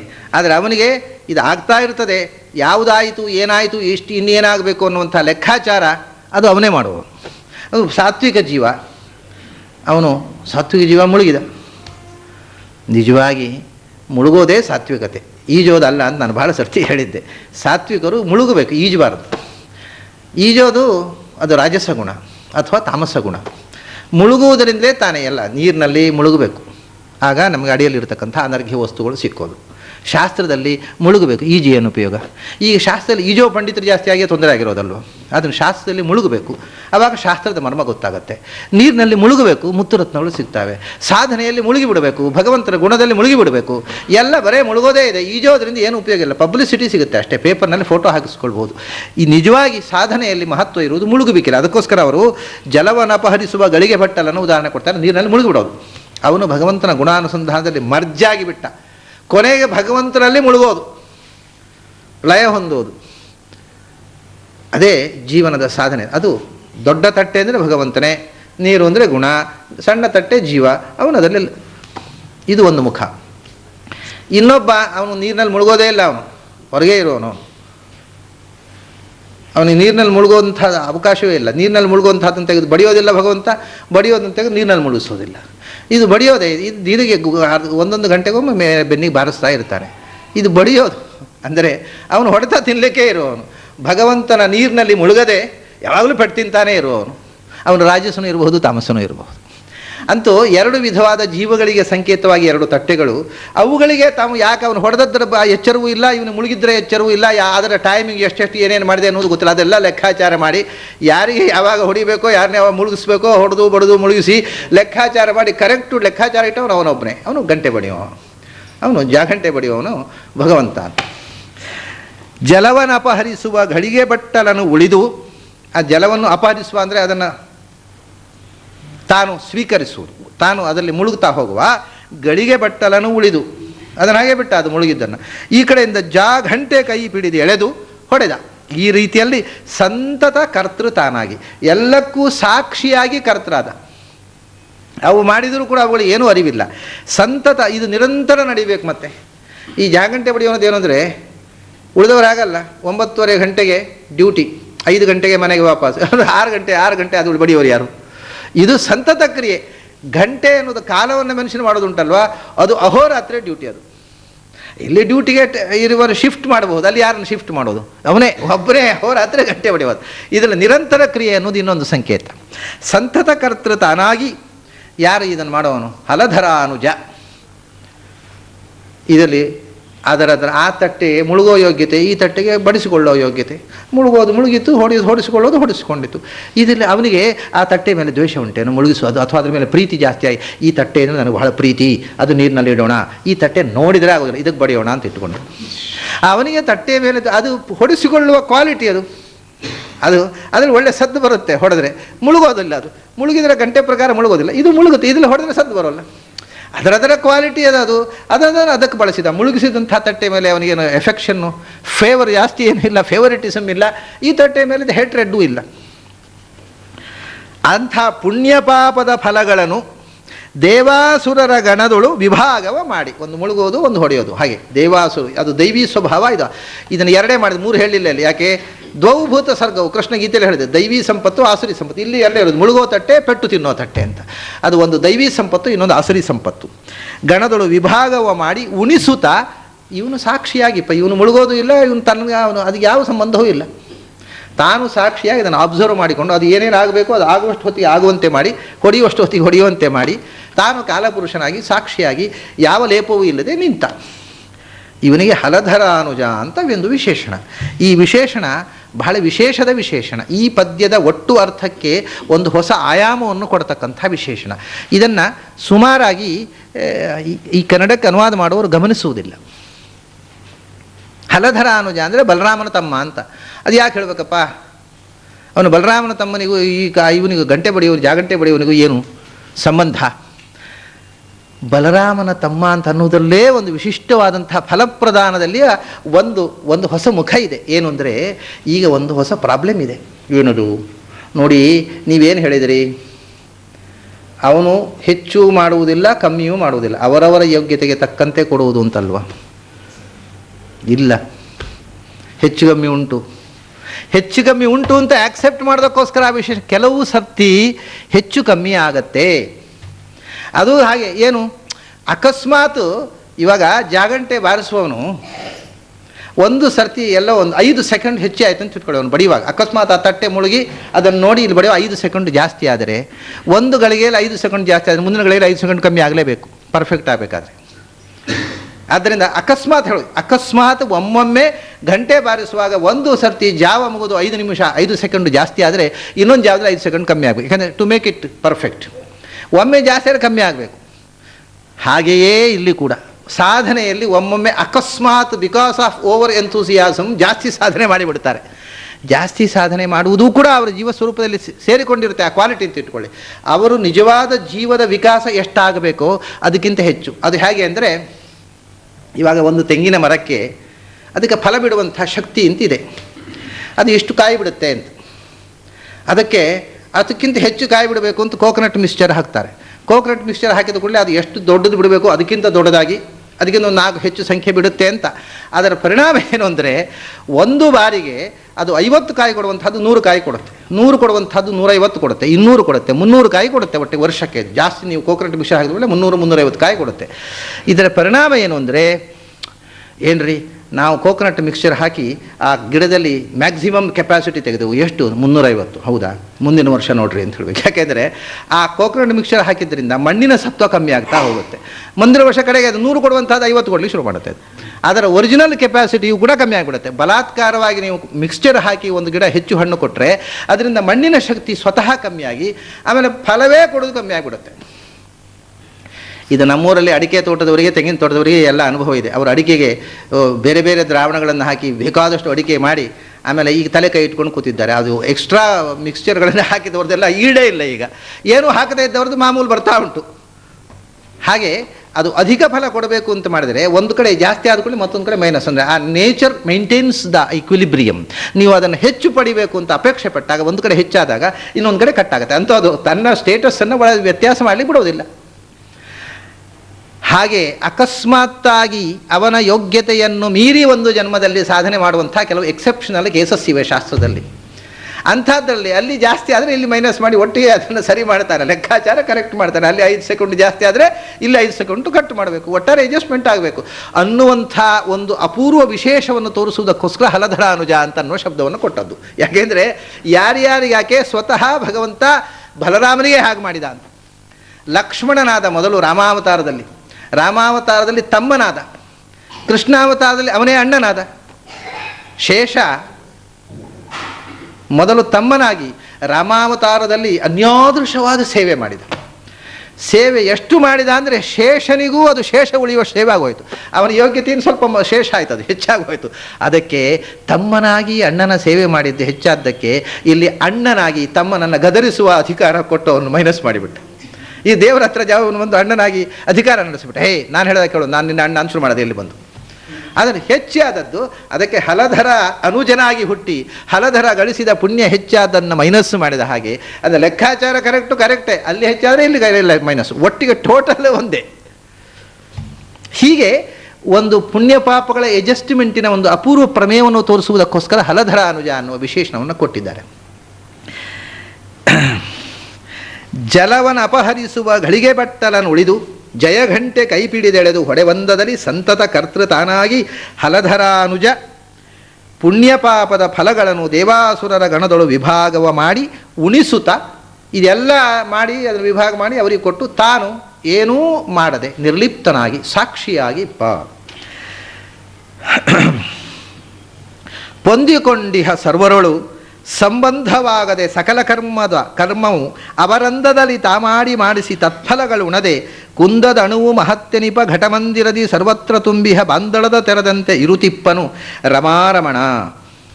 ಇದೂ ಮತ್ತೆ ವೈಷಮ್ಯ ಇಲ್ಲ ಅನ್ನೋದಕ್ಕೆ ಇನ್ನೊಂದು ದೃಷ್ಟಾಂತ, ಲೇಪ ಇಲ್ಲ ಅನ್ನೋದಕ್ಕೆ ಅದರ ಮುಂದಿನ ಪದ್ಯಗಳಿಂದ ಭಗವಂತ ನಿರ್ಲಿಪ್ತ ಅನ್ನೋದಕ್ಕೆ ದೃಷ್ಟಾಂತ ಕೊಡ್ತಾರೆ. ಪೊಂದಿಕೊಂಡಿಹ ಸರ್ವರೊಳು, ಎಲ್ಲರೊಳಗೂ ಹೊಂದಿಕೊಂಡಿದ್ದಾನೆ ಅಂದರೆ ತುಂಬಿಕೊಂಡಿದ್ದಾನೆ, ಆದರೆ ಎಲ್ಲದರೊಳಗೂ ಇದ್ದಾನೆ, ಆದರೆ ಸಂಬಂಧವಾಗದೆ ಇದ್ದರೂ ಅಂಟಿಕೊಂಡಿಲ್ಲ. ಈಗ ಇದು ಸಂಬಂಧವಾಗದೆ ಅಂದರೆ ನಿರ್ಲಿಪ್ತನಾಗಿ, ಅಸಂಗ ಕಮಲದ ಹೂವನ್ನು ನೀವು ಪೂರ್ತಿಯಾಗಿ ನೀರಿನ ಒಳಗೆ ಮುಳುಗಿಸಿದರೆ ನೀರಿನ ಒಳಗೇ ಇರುತ್ತಲ್ಲ, ಅದು ತೆಗೆದರೆ ಒಂದು ನೀರಿನ ಬಿಂದುವೂ ಇಲ್ಲ, ಅದು ಅಂಟಿಸಿಕೊಳ್ಳುವುದೇ ಇಲ್ಲ, ಇರುತ್ತೆ ಆದರೆ ಅಂಟಿಸಿಕೊಳ್ಳುವುದಿಲ್ಲ. ಹಾಗೆ ಭಗವಂತ ಪ್ರಪಂಚದಲ್ಲಿ ಇದ್ದಾನೆ, ಅಂಟಿಸಿಕೊಳ್ಳುವುದೇ ಇಲ್ಲ. ಪೊಂದಿಕೊಂಡಿಹ ಸರ್ವರೊಳು ಸಂಬಂಧವೇ ಇಲ್ಲದೆ, ಅದನ್ನೇ ಭೂತಭೃತ್ ನಚ ಏನದೆ ಮೈತೆ, ಪ್ರಪಂಚದಲ್ಲಿ ನಾನು ಭೂತಭೃತ್ ನಚ ಭೂತಸ್ಥ ಮತ್ಸ್ಥಾನಿ ಸರ್ವಭೂತಾನಿ, ಎಲ್ಲ ಪ್ರಪಂಚವೂ ನನ್ನಲ್ಲಿದೆ ಆದರೆ ನನ್ನಲ್ಲಿ ಯಾವುದೂ ಇಲ್ಲ. ನಾನು ಎಲ್ಲದರಲ್ಲೂ ಇದ್ದೇನೆ ಆದರೆ ನಾನು ಯಾವುದರಲ್ಲೂ ಇಲ್ಲ ಅಂತ ಗೀತೆಯಲ್ಲಿ ಕೃಷ್ಣ ಹೇಳ್ತಾನೆ. ಮೈತೆ ತೇಷು ಚಾಪ್ಯಹಂ ಅಂತ ಒಂದು ಕಡೆ ಹೇಳ್ತಾನೆ, ನಾನು ಎಲ್ಲಿಯೂ ಇಲ್ಲ ಅಂತಾನೆ. ಹೀಗೆ ಪೊಂದಿಕೊಂಡಿಹ ಸರ್ವರಳು ಎಲ್ಲದರ ಒಳಗೂ ತುಂಬಿಕೊಂಡಿದ್ದಾನೆ, ಆದರೆ ಯಾವುದರ ಸಂಬಂಧವೂ ಇಲ್ಲದೆ ನಿರ್ಲಿಪ್ತನಾಗಿದ್ದಾನೆ. ಆಕಾಶ ಎಲ್ಲ ಕಡೆ ಇರುವಂತೆ ಅಂತ ಮುಂದೆ ಹೇಳ್ತಾರೆ ಇವರು. ನನಗೆ ಕಮಲ ಅಂತ ಯಾಕೆ ಹೇಳಿದ್ರೆ ನಮಗೆ ಗೊತ್ತಿರುವಂಥದ್ದು, ನೀರಿನಲ್ಲಿ ಮುಳುಗಿಸಿದರೆ ನೀರಿನ ಒಳಗೇ ಇರುತ್ತೆ, ಅದು ತೆಗೆದು ಬಿಟ್ಟರೆ ನೀರಿನ ಹನಿಯೇ ಇಲ್ಲ, ಒರೆಸಬೇಕಾಗಿಲ್ಲ. ಮತ್ತು ಬೇರೆ ವಸ್ತುವನ್ನು ನೀರಿಗೆ ಮುಳುಗಿಸಿದ್ರೆ ಒರೆಸಬೇಕು. ಕಮಲದ ಎಲೆಯನ್ನು ಹೀಗೆ ಹಿಡಿದು ಬಿಟ್ಟರೆ ನೀರಿನ ಪಸೇ ಇಲ್ಲ, ಇಷ್ಟು ಸ್ವಚ್ಛವಾಗಿ ನೀರಿನ ಸ್ಪರ್ಶ ಇಲ್ಲದೆ ತಾನು ಡಿಟ್ಯಾಚ್ಡ್ ಆಗಿ ಇರುತ್ತೆ. Attachment with detachment. ಪೊಂದಿಕೊಂಡಿಹ ಸರ್ವರಳು ಸಂಬಂಧವಾಗದೆ ಹಾಗೆ ಸಕಲ ಕರ್ಮವ ಅವರಂದದಲ್ಲಿ ಮಾಡಿ, ಅವರ ಅಂದದಲ್ಲಿ ಅಂದರೆ ಅವರವರ ಯೋಗ್ಯತೆಗೆ ತಕ್ಕಂತೆ ಅವರಿಂದ ಆ ಕರ್ಮವನ್ನು ಮಾಡಿಸಿ ತಾನು ಬಿಂಬರೂಪವಾಗಿ ಮಾಡಿ ಅದಕ್ಕೆ ಅನುಗುಣವಾಗಿ ಅವರು ಮಾಡ್ತಾ ಇರ್ತಾರೆ. ತಾನು ಏನು ಮಾಡಿದ ಅದು ಅಲ್ಲಿ ನಡೀತಾ ಇರ್ತದೆ. ಮಾಡಿಸಿ ಅವರು ಮಾಡಿದರು, ಇವನು ಮಾಡಿಸಿದ ತತ್ಫಲಗಳ ಉಣದೆ, ಅದರ ಫಲವನ್ನು ಅವರಿಗೆ ಕೊಟ್ಟ ತಾನೇನೂ ತಿನ್ನಲಿಲ್ಲ. ಮಾಡಿದ್ದರಿಂದ ಅವರಿಂದ ಮಾಡಿದ್ದರಿಂದ ತಾನು ಕುಂದದೆ ಫಲವನ್ನೂ ಉಣ್ಣಲಿಲ್ಲ ಅಂದರೆ ಹಾಗಾದರೆ ಎಷ್ಟು ಹಸಿವಾಗಿತ್ತೋ ಏನೋ ಅವನಿಗೆ. ಅವನು ಫಲಭೋಗ ಮಾಡದೇ ಇದ್ದದ್ರಿಂದ ವೃದ್ಧಿ ಕುಂದದೆ ಅಂದರೆ ವೃದ್ಧಿ ಹ್ರಾಸ ಹೊಂದದೆ ಅಂತ ಅರ್ಥ. ಅಣುವು ಮಹತ್ಯನಿಪ ಘಟಮಂದಿರದಿ ಸರ್ವತ್ರ. ಇಲ್ಲಿ ಅಣುವು ಮಹತ್ಯನಿಪ ಘಟ ಮಂದಿರದಿ, ಇದನ್ನು ಘಟಮಂದಿರ ಅಂತ ಒಂದೇ ಇಟ್ಟುಕೊಂಡು ಎಲ್ಲರೂ ಅನುವಾದ ಮಾಡ್ತಾರೆ, ಇದು ಸರಿಯಲ್ಲ. ಘಟ ಮತ್ತು ಮಂದಿರ, ಅಣುವಾದ ಘಟ, ಮಹತ್ತಾದ ಮಂದಿರ. ಅಣುಮಹತ್ಯನಿಪ ಘಟ ಮಂದಿರದಿ, ಇದು ಸಂಸ್ಕೃತದಲ್ಲಿ ಇದೊಂದು ಎರಡು ಬೇರೆ ಬೇರೆ ದೃಷ್ಟಾಂತಗಳು, ಘಟಾಕಾಶ ಮಠಾಕಾಶ ಅಂತ, ಮಂದಿರಾಕಾಶ ಅಂತ. ಅಣು ಮಹತ್ ಚಿಕ್ಕದಾದಂಥ ಘಟ ಮಡಕೆ, ದೊಡ್ಡದಾದ ಮಂದಿರ ಘಟಮಂದಿರ ಅಲ್ಲ. ಅಣು ಎನಿಪ ಘಟ, ಮಹತ್ಯನಿಪ ಮಂದಿರ. ಎಲ್ಲ ಅನುವಾದ ಮಾಡುವರು ಘಟಮಂದಿರ ಘಟಮಂದಿರ ಅಂತ ಮಾಡ್ತಾರೆ. ಅದು ಏನು ಕಥೆಯೋ ನನಗೆ ಅರ್ಥ ಆಗ್ತಾ ಇಲ್ಲ. ಶಾಸ್ತ್ರದಲ್ಲಿ ಘಟಾಕಾಶ ಮಂದಿರಾಕಾಶ ಅಂತ ಎರಡಿದೆ. ಅಣುವಾಗಿರೋ ಚಿಕ್ಕದಾದಂಥ ಘಟಾಕಾಶ ಅಂದರೆ ಮಡಕೆಯ ಒಳಗಿರುವ ಆಕಾಶ. ಒಂದು ಮಡಕೆಯನ್ನು ಇಡ್ತೇವೆ ನಾವು, ಇಲ್ಲಿ ಏನೂ ಇಲ್ಲ, ಇಡೀ ಅಖಂಡವಾದ ಆಕಾಶ ಇದೆ. ಇಲ್ಲಿ ಒಂದು ಮಡಕೆಯನ್ನು ತಂದಿಟ್ಟರೆ ಮಡಕೆಯ ಒಳಗೆ ಇರುವ ಆಕಾಶ, ಮಡಕೆಯ ಹೊರಗಿರುವ ಆಕಾಶ ಬೇರೆ ಆಯಿತು. ಯಾಕೆಂದರೆ ಮಧ್ಯಾಹ್ನ ಒಂದು ಮಡಕೆ ಇದೆ, ಅದು ಘಟಾಕಾಶ ಅಂತ. ಅಂದರೆ ಮಡಕೆಯ ಒಳಗಿರುವ ಆಕಾಶ ಅದು ಒಂದು ಪುಟ್ಟ ಆಕಾಶ. ತೆಗೆದು ಬಿಟ್ಟರೆ ಒಂದೇ ಆಕಾಶ, ತೆಗೆಯೋ ತನಕ ಅದು ಘಟದ ಒಳಗಿರುವ ಆಕಾಶ ಮತ್ತು ಹೊರಗಿರುವ ಆಕಾಶ ಎರಡಾಯಿತು. ಹಾಗೆ ಮಠ ಅಥವಾ ಮಂದಿರ, ಮನೆಯ ಒಳಗೆ ಇರುವ ಆಕಾಶ, ಗೋಡೆ 4 ಗೋಡೆಗಳಿರುವ ತನಕ ಆ ಮನೆಯ ಒಳಗಿನ ಆಕಾಶ, ಇದು ಮನೆಯ ಹೊರಗಿನ ಆಕಾಶ. ಗೋಡೆ ತೆಗೆದು ಬಿಟ್ಟರೆ ಒಂದೇ ಆಕಾಶ. ಹಾಗೆ ಭಗವಂತ ಹೇಗೆ ಇದ್ದಾನೆ ಅಂದರೆ ಆಕಾಶ ಘಟಮಂದಿರದಲ್ಲಿ ಇದ್ದ ಹಾಗೆ ಅಂತ. ಮಡಕೆ ಒಳಗೂ ಆಕಾಶ ಇದೆ, ಚಿಕ್ಕ ವಸ್ತುವಿನಲ್ಲಿಯೂ ಆಕಾಶ ಇದೆ, ದೊಡ್ಡ ಬಂಗಲೆಯ ಒಳಗೂ ಆಕಾಶ ಇದೆ. ಮಡಕೆ ಬಂಗಲೆ ತೆಗೆದು ಬಿಟ್ಟರೆ ಒಂದೇ ಆಕಾಶ, ದ ಹೋಲ್ ಈಥರ್ ಒಂದೇ. ಹಾಗೆಯೇ ಪುಟ್ಟ ವಸ್ತುವಿನೊಳಗೂ ಇದ್ದಾನೆ, ದೊಡ್ಡ ವಸ್ತುವಿನೊಳಗೂ ಇದ್ದಾನೆ. ಆ ವಸ್ತು ಇಲ್ಲದಿದ್ದಾಗ ಅಖಂಡವಾಗಿದ್ದಾನೆ. ಅಣು ಮಹತ್ತಿನೊಳಿಪ್ಪ ಅಣ ಮಹತ್ಯ ಎನಿಪ ಘಟ ಮಂದಿರದಿ ಸರ್ವತ್ರ ತುಂಬಿಹ ಬಾಂದಳದ ತೆರ ಅಂತ. ಆಕಾಶದ ಹಾಗೆ, ಬಾಂದಳ ಅಂದರೆ ಆಕಾಶ. ಆಕಾಶ ಚಿಕ್ಕ ವಸ್ತುವಿನೊಳಗೂ ಇದೆ, ದೊಡ್ಡ ವಸ್ತುವಿನೊಳಗೂ ಇದೆ. ಘಟಾಕಾಶ ಮಠಾಕಾಶ, ಇದರಲ್ಲಿ ಅನೇಕ ಅಪೂರ್ವ ವಿಷಯಗಳನ್ನು ಹೇಳುವಂಥದ್ದಿದೆ ಶಾಸ್ತ್ರೀಯವಾಗಿ. ಅದರಲ್ಲಿ ಸ್ವಲ್ಪ ಕೆಲವು ಸುಳುವುಗಳನ್ನು, ಈ ಘಟಾಕಾಶ ಅಂತಂದರೆ ಘಟಾಕಾಶದಲ್ಲೂ 2 ಥರ ಇದೆ ರೀ. ಘಟಾಕಾಶ ಅಂದ್ರೆ ಒಂದೇ ಅಲ್ಲ. ಘಟಾಕಾಶ ಅಂದರೆ, ಈಗ ಘಟಾಕಾಶ ಅಂದರೆ ಏನು? ಘಟದೊಳಗಿರುವ ಆಕಾಶ ಅಂತ ಹೇಳ್ತಾರೆ ಸಾಮಾನ್ಯವಾಗಿ. ಘಟಾಕಾಶ ಅಂದರೆ ಘಟದೊಳಗಿರುವ ಆಕಾಶ ಅಂದರೆ ಘಟದೊಳಗಿರುವ ಎಷ್ಟು ಆಕಾಶ ಉಂಟು ಗೊತ್ತೋ? ಘಟದೊಳಗೆ ಮತ್ತೆ ಅನೇಕ ಆಕಾಶ ಇದೆ. ಅದು ಏನು ಅಂದರೆ, ಘಟದ ಒಳಗೆ ಇರುವ ಆಕಾಶ ಅಂದರೆ ಘಟ ನಾವು ಮಡಕೆ ಮಾಡಿದೆವು, ಮಡಕೆ ಒಳಗೆ ನೀರು ತುಂಬಲಿಕ್ಕೆ ಅಷ್ಟು ಜಾಗ ಮಾಡಿ ಮಡಕೆ ಮಾಡಿದೆವು. ಆ ಒಳಗಿಂದ ಟೊಳ್ಳು ಇದೆ, ಆ ಟೊಳ್ಳಿನಲ್ಲಿ ತುಂಬಿ ಇರತಕ್ಕ ಸ್ಪೇಸು ಅಂತ ಸಾಮಾನ್ಯ ಎಲ್ಲರೂ ಅರ್ಥ ಮಾಡಿಕೊಂಡಿರುವುದು. ಇದು ಒಂದೇ ಅಲ್ಲ. ಆ ಮಡಕೆ ಆಗಬೇಕಾಗಿದ್ದರೆ ಅದು ಮಣ್ಣು ನೀರು ಬೆಂಕಿ ಹೇಗೆ ಬೇಕೋ ಹಾಗೆ ಒಂದು ವಸ್ತು ನಿರ್ಮಾಣ ಆಗಬೇಕಾಗಿದ್ದರೆ ಅದಕ್ಕೆ ಉಪಾದಾನವಾದ ಆಕಾಶ ಒಂದುಂಟು. ಅದೇಂಥದ್ರಿ? ಆಕಾಶ ನಿರ್ಮಾಣಕ್ಕೆ ಉಪಯೋಗ ಆಗೋದು ಮಣ್ಣು ನೀರು ಬೆಂಕಿ ಉಪಯೋಗ ಆಗೋದು ಗೊತ್ತು. ಆಕಾಶ ಉಪಯೋಗ ಆಗೋದು ಹೇಗೆ ಅಂದರೆ, ನೋಡಿ, ಮಣ್ಣು ಒಟ್ಟು ಮಾಡಿ ಅದನ್ನು ಹದ ಮಾಡಿ ಮೆದು ಮಾಡಿ ಅಂಟು ಮಣ್ಣನ್ನು ಒಂದು ಆಕಾರ ಕೊಟ್ಟು ಮಡಿಕೆ ಮಾಡಿದೆವು. ಮಣ್ಣು ಅಂದರೆ ಎಂಥದ್ದು? ಅದನ್ನು ನಿನ್ನೆ ಹೇಳಿದೆ ನಾವು. ಪರಮಾಣು 2 ಸೇರಿ ಒಂದು ದ್ವಣಕ ಆಯಿತು, 2 ದ್ವಣಕ ಸೇರಿ 3 ದ್ವಣಕ ಸೇರಿ ಒಂದು ತ್ರಿಣುಕ ಆಯಿತು. ತ್ರಿಣುಕದ ರಾಶಿಯೇ ಮಣ್ಣು ಅಂತ ಹೇಳೋದು ನಾವು. ಆಟಮ್ಸು 2 ಆಟಮ್ಸ್ ಸೇರಿದಾಗ ಒಂದು ಸ್ವಲ್ಪ ದೊಡ್ಡದಾಯಿತು. ಅದು 6 ಆಟಮ್ಸ್ ಸೇರಿದಾಗ ನಮ್ಮ ಕಣ್ಣಿಗೆ ಕಾಣುವಷ್ಟು ದೊಡ್ಡ ಒಂದು ಕಣ ಆಯಿತು, ಉಸ್. ಆ ಕಣಗಳೇ ರಾಶಿಯೇ ಮಣ್ಣು ಅಂದರೆ. ಅದನ್ನೇ ಮಡಿಕೆ ಮಾಡಿದ್ದು. ಒಂದು ಆಟಮ್ ಅಂತಂದರೆ ಅದರೊಳಗೆ ಅದು ಅಖಂಡವಾದ ಘನ ಪದಾರ್ಥ ಅಲ್ಲ, ಅದರ ಒಳಗೆ ತುಂಬ ಸಬ್ ಆಟಮ್ಸ್ಗಳಿವೆ. ಆ ಸಬ್ ಆಟಮ್ಸ್ಗಳು they are constantly moving. For moving there must be space ಅಲ್ವಾ? ಹಾಗಾದರೆ ಒಂದು ಅಣುವಿನೊಳಗೆ, ಪರಮಾಣುವಿನೊಳಗೆ ತುಂಬ ಸ್ಪೇಸ್ ಇದೆ.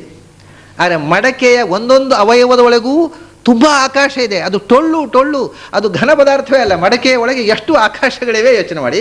ಇದು ಮಡಕೆಯ ನಿರ್ಮಾಣಕ್ಕೆ ಕಾರಣಭೂತವಾದ ಆಕಾಶ. ಇದರ ಬಗ್ಗೆ ಯಾರಿಗೂ ನಿಗಾ ಹೋಗುವುದಿಲ್ಲ. ಮಡಕೆಯ ಆಕಾಶ ಅಂದರೆ ಮಡಕೆಯ ಒಳಗಿರುವ ಆಕಾಶ ಅಂತ ಇಷ್ಟೇ. ಮಡಕೆಯ ಒಳಗೆ ಅಲ್ಲ, ಮಡಕೆಯ ಫಾರ್ಮಿನ ಒಳಗೆ ಇರುವ ಆಕಾಶ. ಮಡಕೆ ಅಂದರೆ ಮಣ್ಣಿನ ರಾಶಿ. ಒಂದೊಂದು ಮಣ್ಣು ಅಂದರೆ ಪರಮಾಣುಗಳ ಗುಂಪು. ಒಂದು ಪರಮಾಣು ಅಂತಂದರೆ ಅದರೊಳಗೆ ಸಬ್ ಆಟಮ್ಸ್ಗಳ ರಾಶಿ. ಅದು ಸಬ್ ಆಟಮ್ಸ್ಗಳ ರಾಶಿ ಒಂದಕ್ಕೊಂದು ತಾಗಿ ಒತ್ತಿಕೊಂಡಿಲ್ಲ. They are constantly moving. ಚಲನೆ ಆಗಬೇಕು ಅಂದರೆ ಮಧ್ಯದಲ್ಲಿ ಟೊಳ್ಳು ಜಾಗ ಇರಬೇಕು. ಇಡೀ ಪರಮಾಣು ಅಂದರೂ ಟೊಳ್ಳು, ಅದು ತಿರುಗ್ತಾ ಇರೋದು. ಮೂಮೆಂಟಿಂದ ಇಡಿಯಾಗಿ ಕಾಣೋದು. ನಾವು ಬೆಂಕಿ ಕಡ್ಡಿಯನ್ನು ಹಿಡ್ಕೊಂಡು ಒಂದು ಕಡ್ಡಿಗೆ ಬೆಂಕಿ ಹಿಡಿದ್ರೆ ಹೀಗೆ ತಿರುಗಿಸಿದರೆ ಸರ್ಕಲ್ ಆಗಿ ಕಾಣುತ್ತಲ್ಲ, ಸರ್ಕಲ್ ಆಗಿ ಇಲ್ಲೇ ಇಲ್ಲ, ಅದು ಮೂವ್ ಆಗ್ತಾ ಇದೆ. ಆದರೆ ಫಾಸ್ಟ್ನೆಸ್ನಿಂದ ಒಂದು ಅಖಂಡವಾದ ಸರ್ಕಲ್ ಆಗಿ ಕಾಣುವ ಹಾಗೆ ಪರಮಾಣು ಅನ್ನೋದು ಫಾಸ್ಟಾಗಿ ಮೂವ್ ಆಗುವ ಸಬ್ ಆಟಮ್ಸ್ಗಳಿಂದಾಗಿ ಒಂದು ಗಟ್ಟಿ ವಸ್ತು ಆಗಿ ಕಾಣೋದು. ಅದು ನಿರಂತರ ಚಲನಶೀಲವಾದ ವಸ್ತು, ಗಟ್ಟಿ ವಸ್ತುವೇ ಇಲ್ಲ. ಹಾಗಾದರೆ ಒಂದು ಮಡಕೆ ಅಂದರೆ ಅನೇಕ ಟೊಳ್ಳುಗಳ ಒಂದು ಗುಂಪು. ಆದರೂ ಸೋರದೆ ನೀರು ಸೋರೋದು ಟೊಳ್ಳುಗಳು ಅಷ್ಟೇ. ನೀರು ಸೋರೋ ಅಷ್ಟು ದೊಡ್ಡ ಟೊಳ್ಳಲ್ಲ. ಒಂದು ಆಟಮಿನೊಳಗೆ ಎಷ್ಟು ಆಕಾಶದ ಸ್ಪೇಸ್ ಇದೆ. ಅಂಥ ಕೋಟಿ ಕೋಟಿ ಆಟಮ್ಗಳಿಂದ ಒಂದು ಮಡಕೆಯಾಯಿತು. ಇದು ಘಟಾಕಾಶ. ಅದರ ಮೇಲೆ ಮಡಕೆಯ ಒಳಗೆ ಸ್ಪೇಸು. ಮಡಕೆಯ ಒಳಗೆ ಸ್ಪೇಸ್ ಇದೆ, ಅದು ಘಟಾಕಾಶ. ಮಡಕೆಯ ಒಳಗೆ ಒಂದು ಅವಾಂತರ ಆಕಾಶ ಇದೆ. ಯಾವುದು ಅಂದರೆ ಈ ಭೂತಾಕಾಶ. ಯಾವುದರ ಒಳಗೆ ವಾತಾವರಣ ಅಂತ ನಾವು ಹೇಳ್ತೇವೆ, ಆ ವಾತಾವರಣ ಬೇರೆ ಬೇರೆ, ಮತ್ತು ಹೊರಗಿನ ವಾತಾವರಣ, ಒಳಗಿನ ವಾತಾವರಣ, ಘಟದ ಒಳಗಿರತಕ್ಕಂಥ ಒಂದು ಅವಾಂತರ ಆಕಾಶ ಬೇರೆ ಇದೆ, ಮತ್ತು ಅಖಂಡ ಆಕಾಶವೂ ಘಟದ ಒಳಗಿದೆ, ತೆಗೆದುಬಿಟ್ರೆ ಒಂದೇ. ಹೀಗೆ ಒಂದು ಮಡಕೆಯ ಒಳಗೆ 3 ಥರದ ಆಕಾಶಗಳಿವೆ.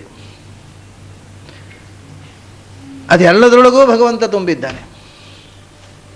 ಇದೆಲ್ಲ ಶಾಸ್ತ್ರದ ಆಳಕ್ಕೆ ಹೋದಾಗ this is the science of philosophy. ಶಾಸ್ತ್ರದಲ್ಲಿ ಇಂಥ ವಿಷಯಗಳನ್ನು ಬಹಳ ಆಳಕ್ಕೆ ಕೊಂಡು ಹೋಗ್ತಾರೆ. ಒಂದು ಪರಮಾಣುವಿನ ಒಳಗೆ ಏನಿದೆ ನೋಡು, ಅದರ ಒಳಗಿರುವ ಆಕಾಶವನ್ನು ನೋಡಬೇಕು. ಇದೆಲ್ಲ ಈ ಶಾಸ್ತ್ರದ ಆಳದಲ್ಲಿ ಚಿಂತನೆ ಮಾಡುವಾಗ ಸಿಗುವಂಥ ಸಂಗತಿಗಳು. ಅದನ್ನೇ ಕುಂದದ ಅಣುವು ಮಹತ್ತೆನಿಪ, ಕುಂದದ ಅಣುವು ಮಹತ್ತು ಎನಿಪ ಘಟ ಮಂದಿರದಿ. ಅಣುವಾದ ಘಟ, ಮಹತ್ತಾದ ಮಂದಿರ. ಚಿಕ್ಕದಾದ ಮಡಕೆ ಒಳಗೂ ಇಷ್ಟೆಲ್ಲ ಅನಂತವಾಗಿರತಕ್ಕಂಥ ಆಕಾಶಗಳಿವೆ. ಅದರೊಳಗಿರತಕ್ಕಂಥ ಸ್ಪೇಸು, ಆ ಮಡಕೆ ಆಗಲಿಕ್ಕೆ ಎಷ್ಟು ಆ್ಯಟಮ್ಸ್ ಆಗಿದೆಯೋ ಆ ಆ್ಯಟಮ್ನ ಒಳಗಿರುವ ಸ್ಪೇಸು ಅದರೊಳಗೂ ಇದ್ದಾನೆ. ಅಂದರೆ ಅಣು ಅಂದರೆ ಅದಕ್ಕೆ ಹೇಳಿದ್ದು ನಾನು, ಅಣು ಅಂದರೆ ಎಷ್ಟು ಅಣು ಅಂದರೆ ಮಡಕೆ ಒಳಗಿರುವ ಅಣು ಎಷ್ಟು ಅಣು ಅಂದರೆ ಮಡಕೆಯಲ್ಲಿ ಎಷ್ಟು ಅಣುಗಳಿವೆ ಅದರೊಳಗೆಲ್ಲ ಎಷ್ಟು ಸಬ್ಯಾಟಮ್ಸ್ ಇವೆ ಅದರೊಳಗೆ ಆ ಸ್ಪೇಸ್ನಲ್ಲಿಯೂ ತುಂಬಿರತಕ್ಕಂಥದ್ದು ಭಗವಂತ. ಆ ಮಹತ್ತೆನಿಪ ಮಂದಿರ. ಮಂದಿರ ಅಂದರೆ ನಮ್ಮ ಮನೆ, ಅದಕ್ಕಿಂತ ದೊಡ್ಡ ಮಂದಿರ ಅಂದರೆ ಬ್ರಹ್ಮಾಂಡ ಮಂದಿರವೇ.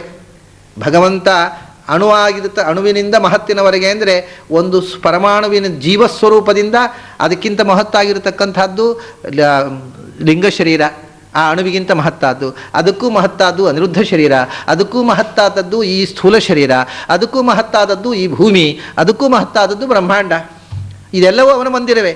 ಅದರಿಂದ ಅಣುವಾಗಿರತಕ್ಕಂಥ ಜೀವಸ್ವರೂಪದಿಂದ ದೊಡ್ಡದಾಗ್ತಾ ದೊಡ್ಡದಾಗ್ತಾ ಈ ಜೀವಸ್ವರೂಪ ಅನ್ನುವ ಘಟ ದೊಡ್ಡದಾಗ್ತಾ ಮಂದಿರ ಬ್ರಹ್ಮಾಂಡದ ತನಕ ಬೆಳೆಯಿತಲ್ಲ, ಅದರ ಒಳಗೆ ತುಂಬಿರುವ ಹಾಗಾದ್ರೆ ಅಲ್ಲಿಯೂ ಬ್ರಹ್ಮಾಂಡದ ಒಳಗಿರುವ ಆಕಾಶ ಮತ್ತು ಬ್ರಹ್ಮಾಂಡದ ಹೊರಗಿರುವ ಆಕಾಶ ಎರಡಾಯಿತು. ಅದನ್ನೇ ಜೈನರು ಮತ್ತು ನಾವು ಕೂಡ ಹೇಳ್ಬೋದು, ಜೈನರಲ್ಲಿ ಅದನ್ನು ಶಬ್ದ ಬಳಸ್ತಾರೆ, ಲೋಕ ಆಕಾಶ ಮತ್ತು ಅಲೋಕ ಆಕಾಶ ಅಂತ. ಜೈನ ಸಿದ್ಧಾಂತದಲ್ಲಿ ಅದಕ್ಕೆ ಹೆಸರೇ ಲೋಕಾಕಾಶ ಅಂತಂದರೆ ಇಡೀ ಬ್ರಹ್ಮಾಂಡದ ಲೋಕಗಳ ಹೊರಗಡೆ ತುಂಬಿರುವ ಆಕಾಶ. ಈ ಬ್ರಹ್ಮಾಂಡದ ಆಚೆಗೆ ಹೋದರೆ there is space which is called ಅಲೋಕಾಕಾಶ, ವೇರ್ ದೇರ್ ಆರ್ ನೋ ಲೋಕಾಸ್ ಎಟ್ ಆಲ್. ಲೋಕಗಳೇ ಇಲ್ಲದ ಬರಿಯ ಆಕಾಶ, ಲೋಕಗಳು ಇರುವ ಆಕಾಶ. ಈಗ ಮಠಾಕಾಶ, ಮಂದಿರಾಕಾಶ ಹೇಳಿದಾಗ ಈ ಲೋಕಗಳ ಒಳಗೆ ತುಂಬಿರುವ ಆಕಾಶವನ್ನು ಲೋಕಾಕಾಶ, ಅದರ ಆಚೆಗೆ ಇರತಕ್ಕಂಥದ್ದು. ಬ್ರಹ್ಮಾಂಡದ ಹೊರಕ್ಕೆ ಹೋದರೆ ಅದು ಅಲೋಕ. ಪ್ರಜ್ಞಾನೇತ್ರೋ ಅಲೋಕಃ, ಹೀಗೆ ಅಲೋಕಾಕಾಶ ಅಂತಕ್ಕಂಥದ್ದು. ಇದನ್ನೆಲ್ಲ ಅಲ್ಲಿಯೂ ತುಂಬಿದ್ದಾನೆ. ಇವು ಲೋಕಾಕಾಶದಲ್ಲೂ ತುಂಬಿದ್ದಾನೆ, ಅಲೋಕಾಕಾಶದಲ್ಲೂ ತುಂಬಿದ್ದಾನೆ. ಕುಂದದೆ ಅಣುವು ಮಹತ್ಯನಿಪ ಘಟ ಮಂದಿರದಿ ಸರ್ವತ್ರ.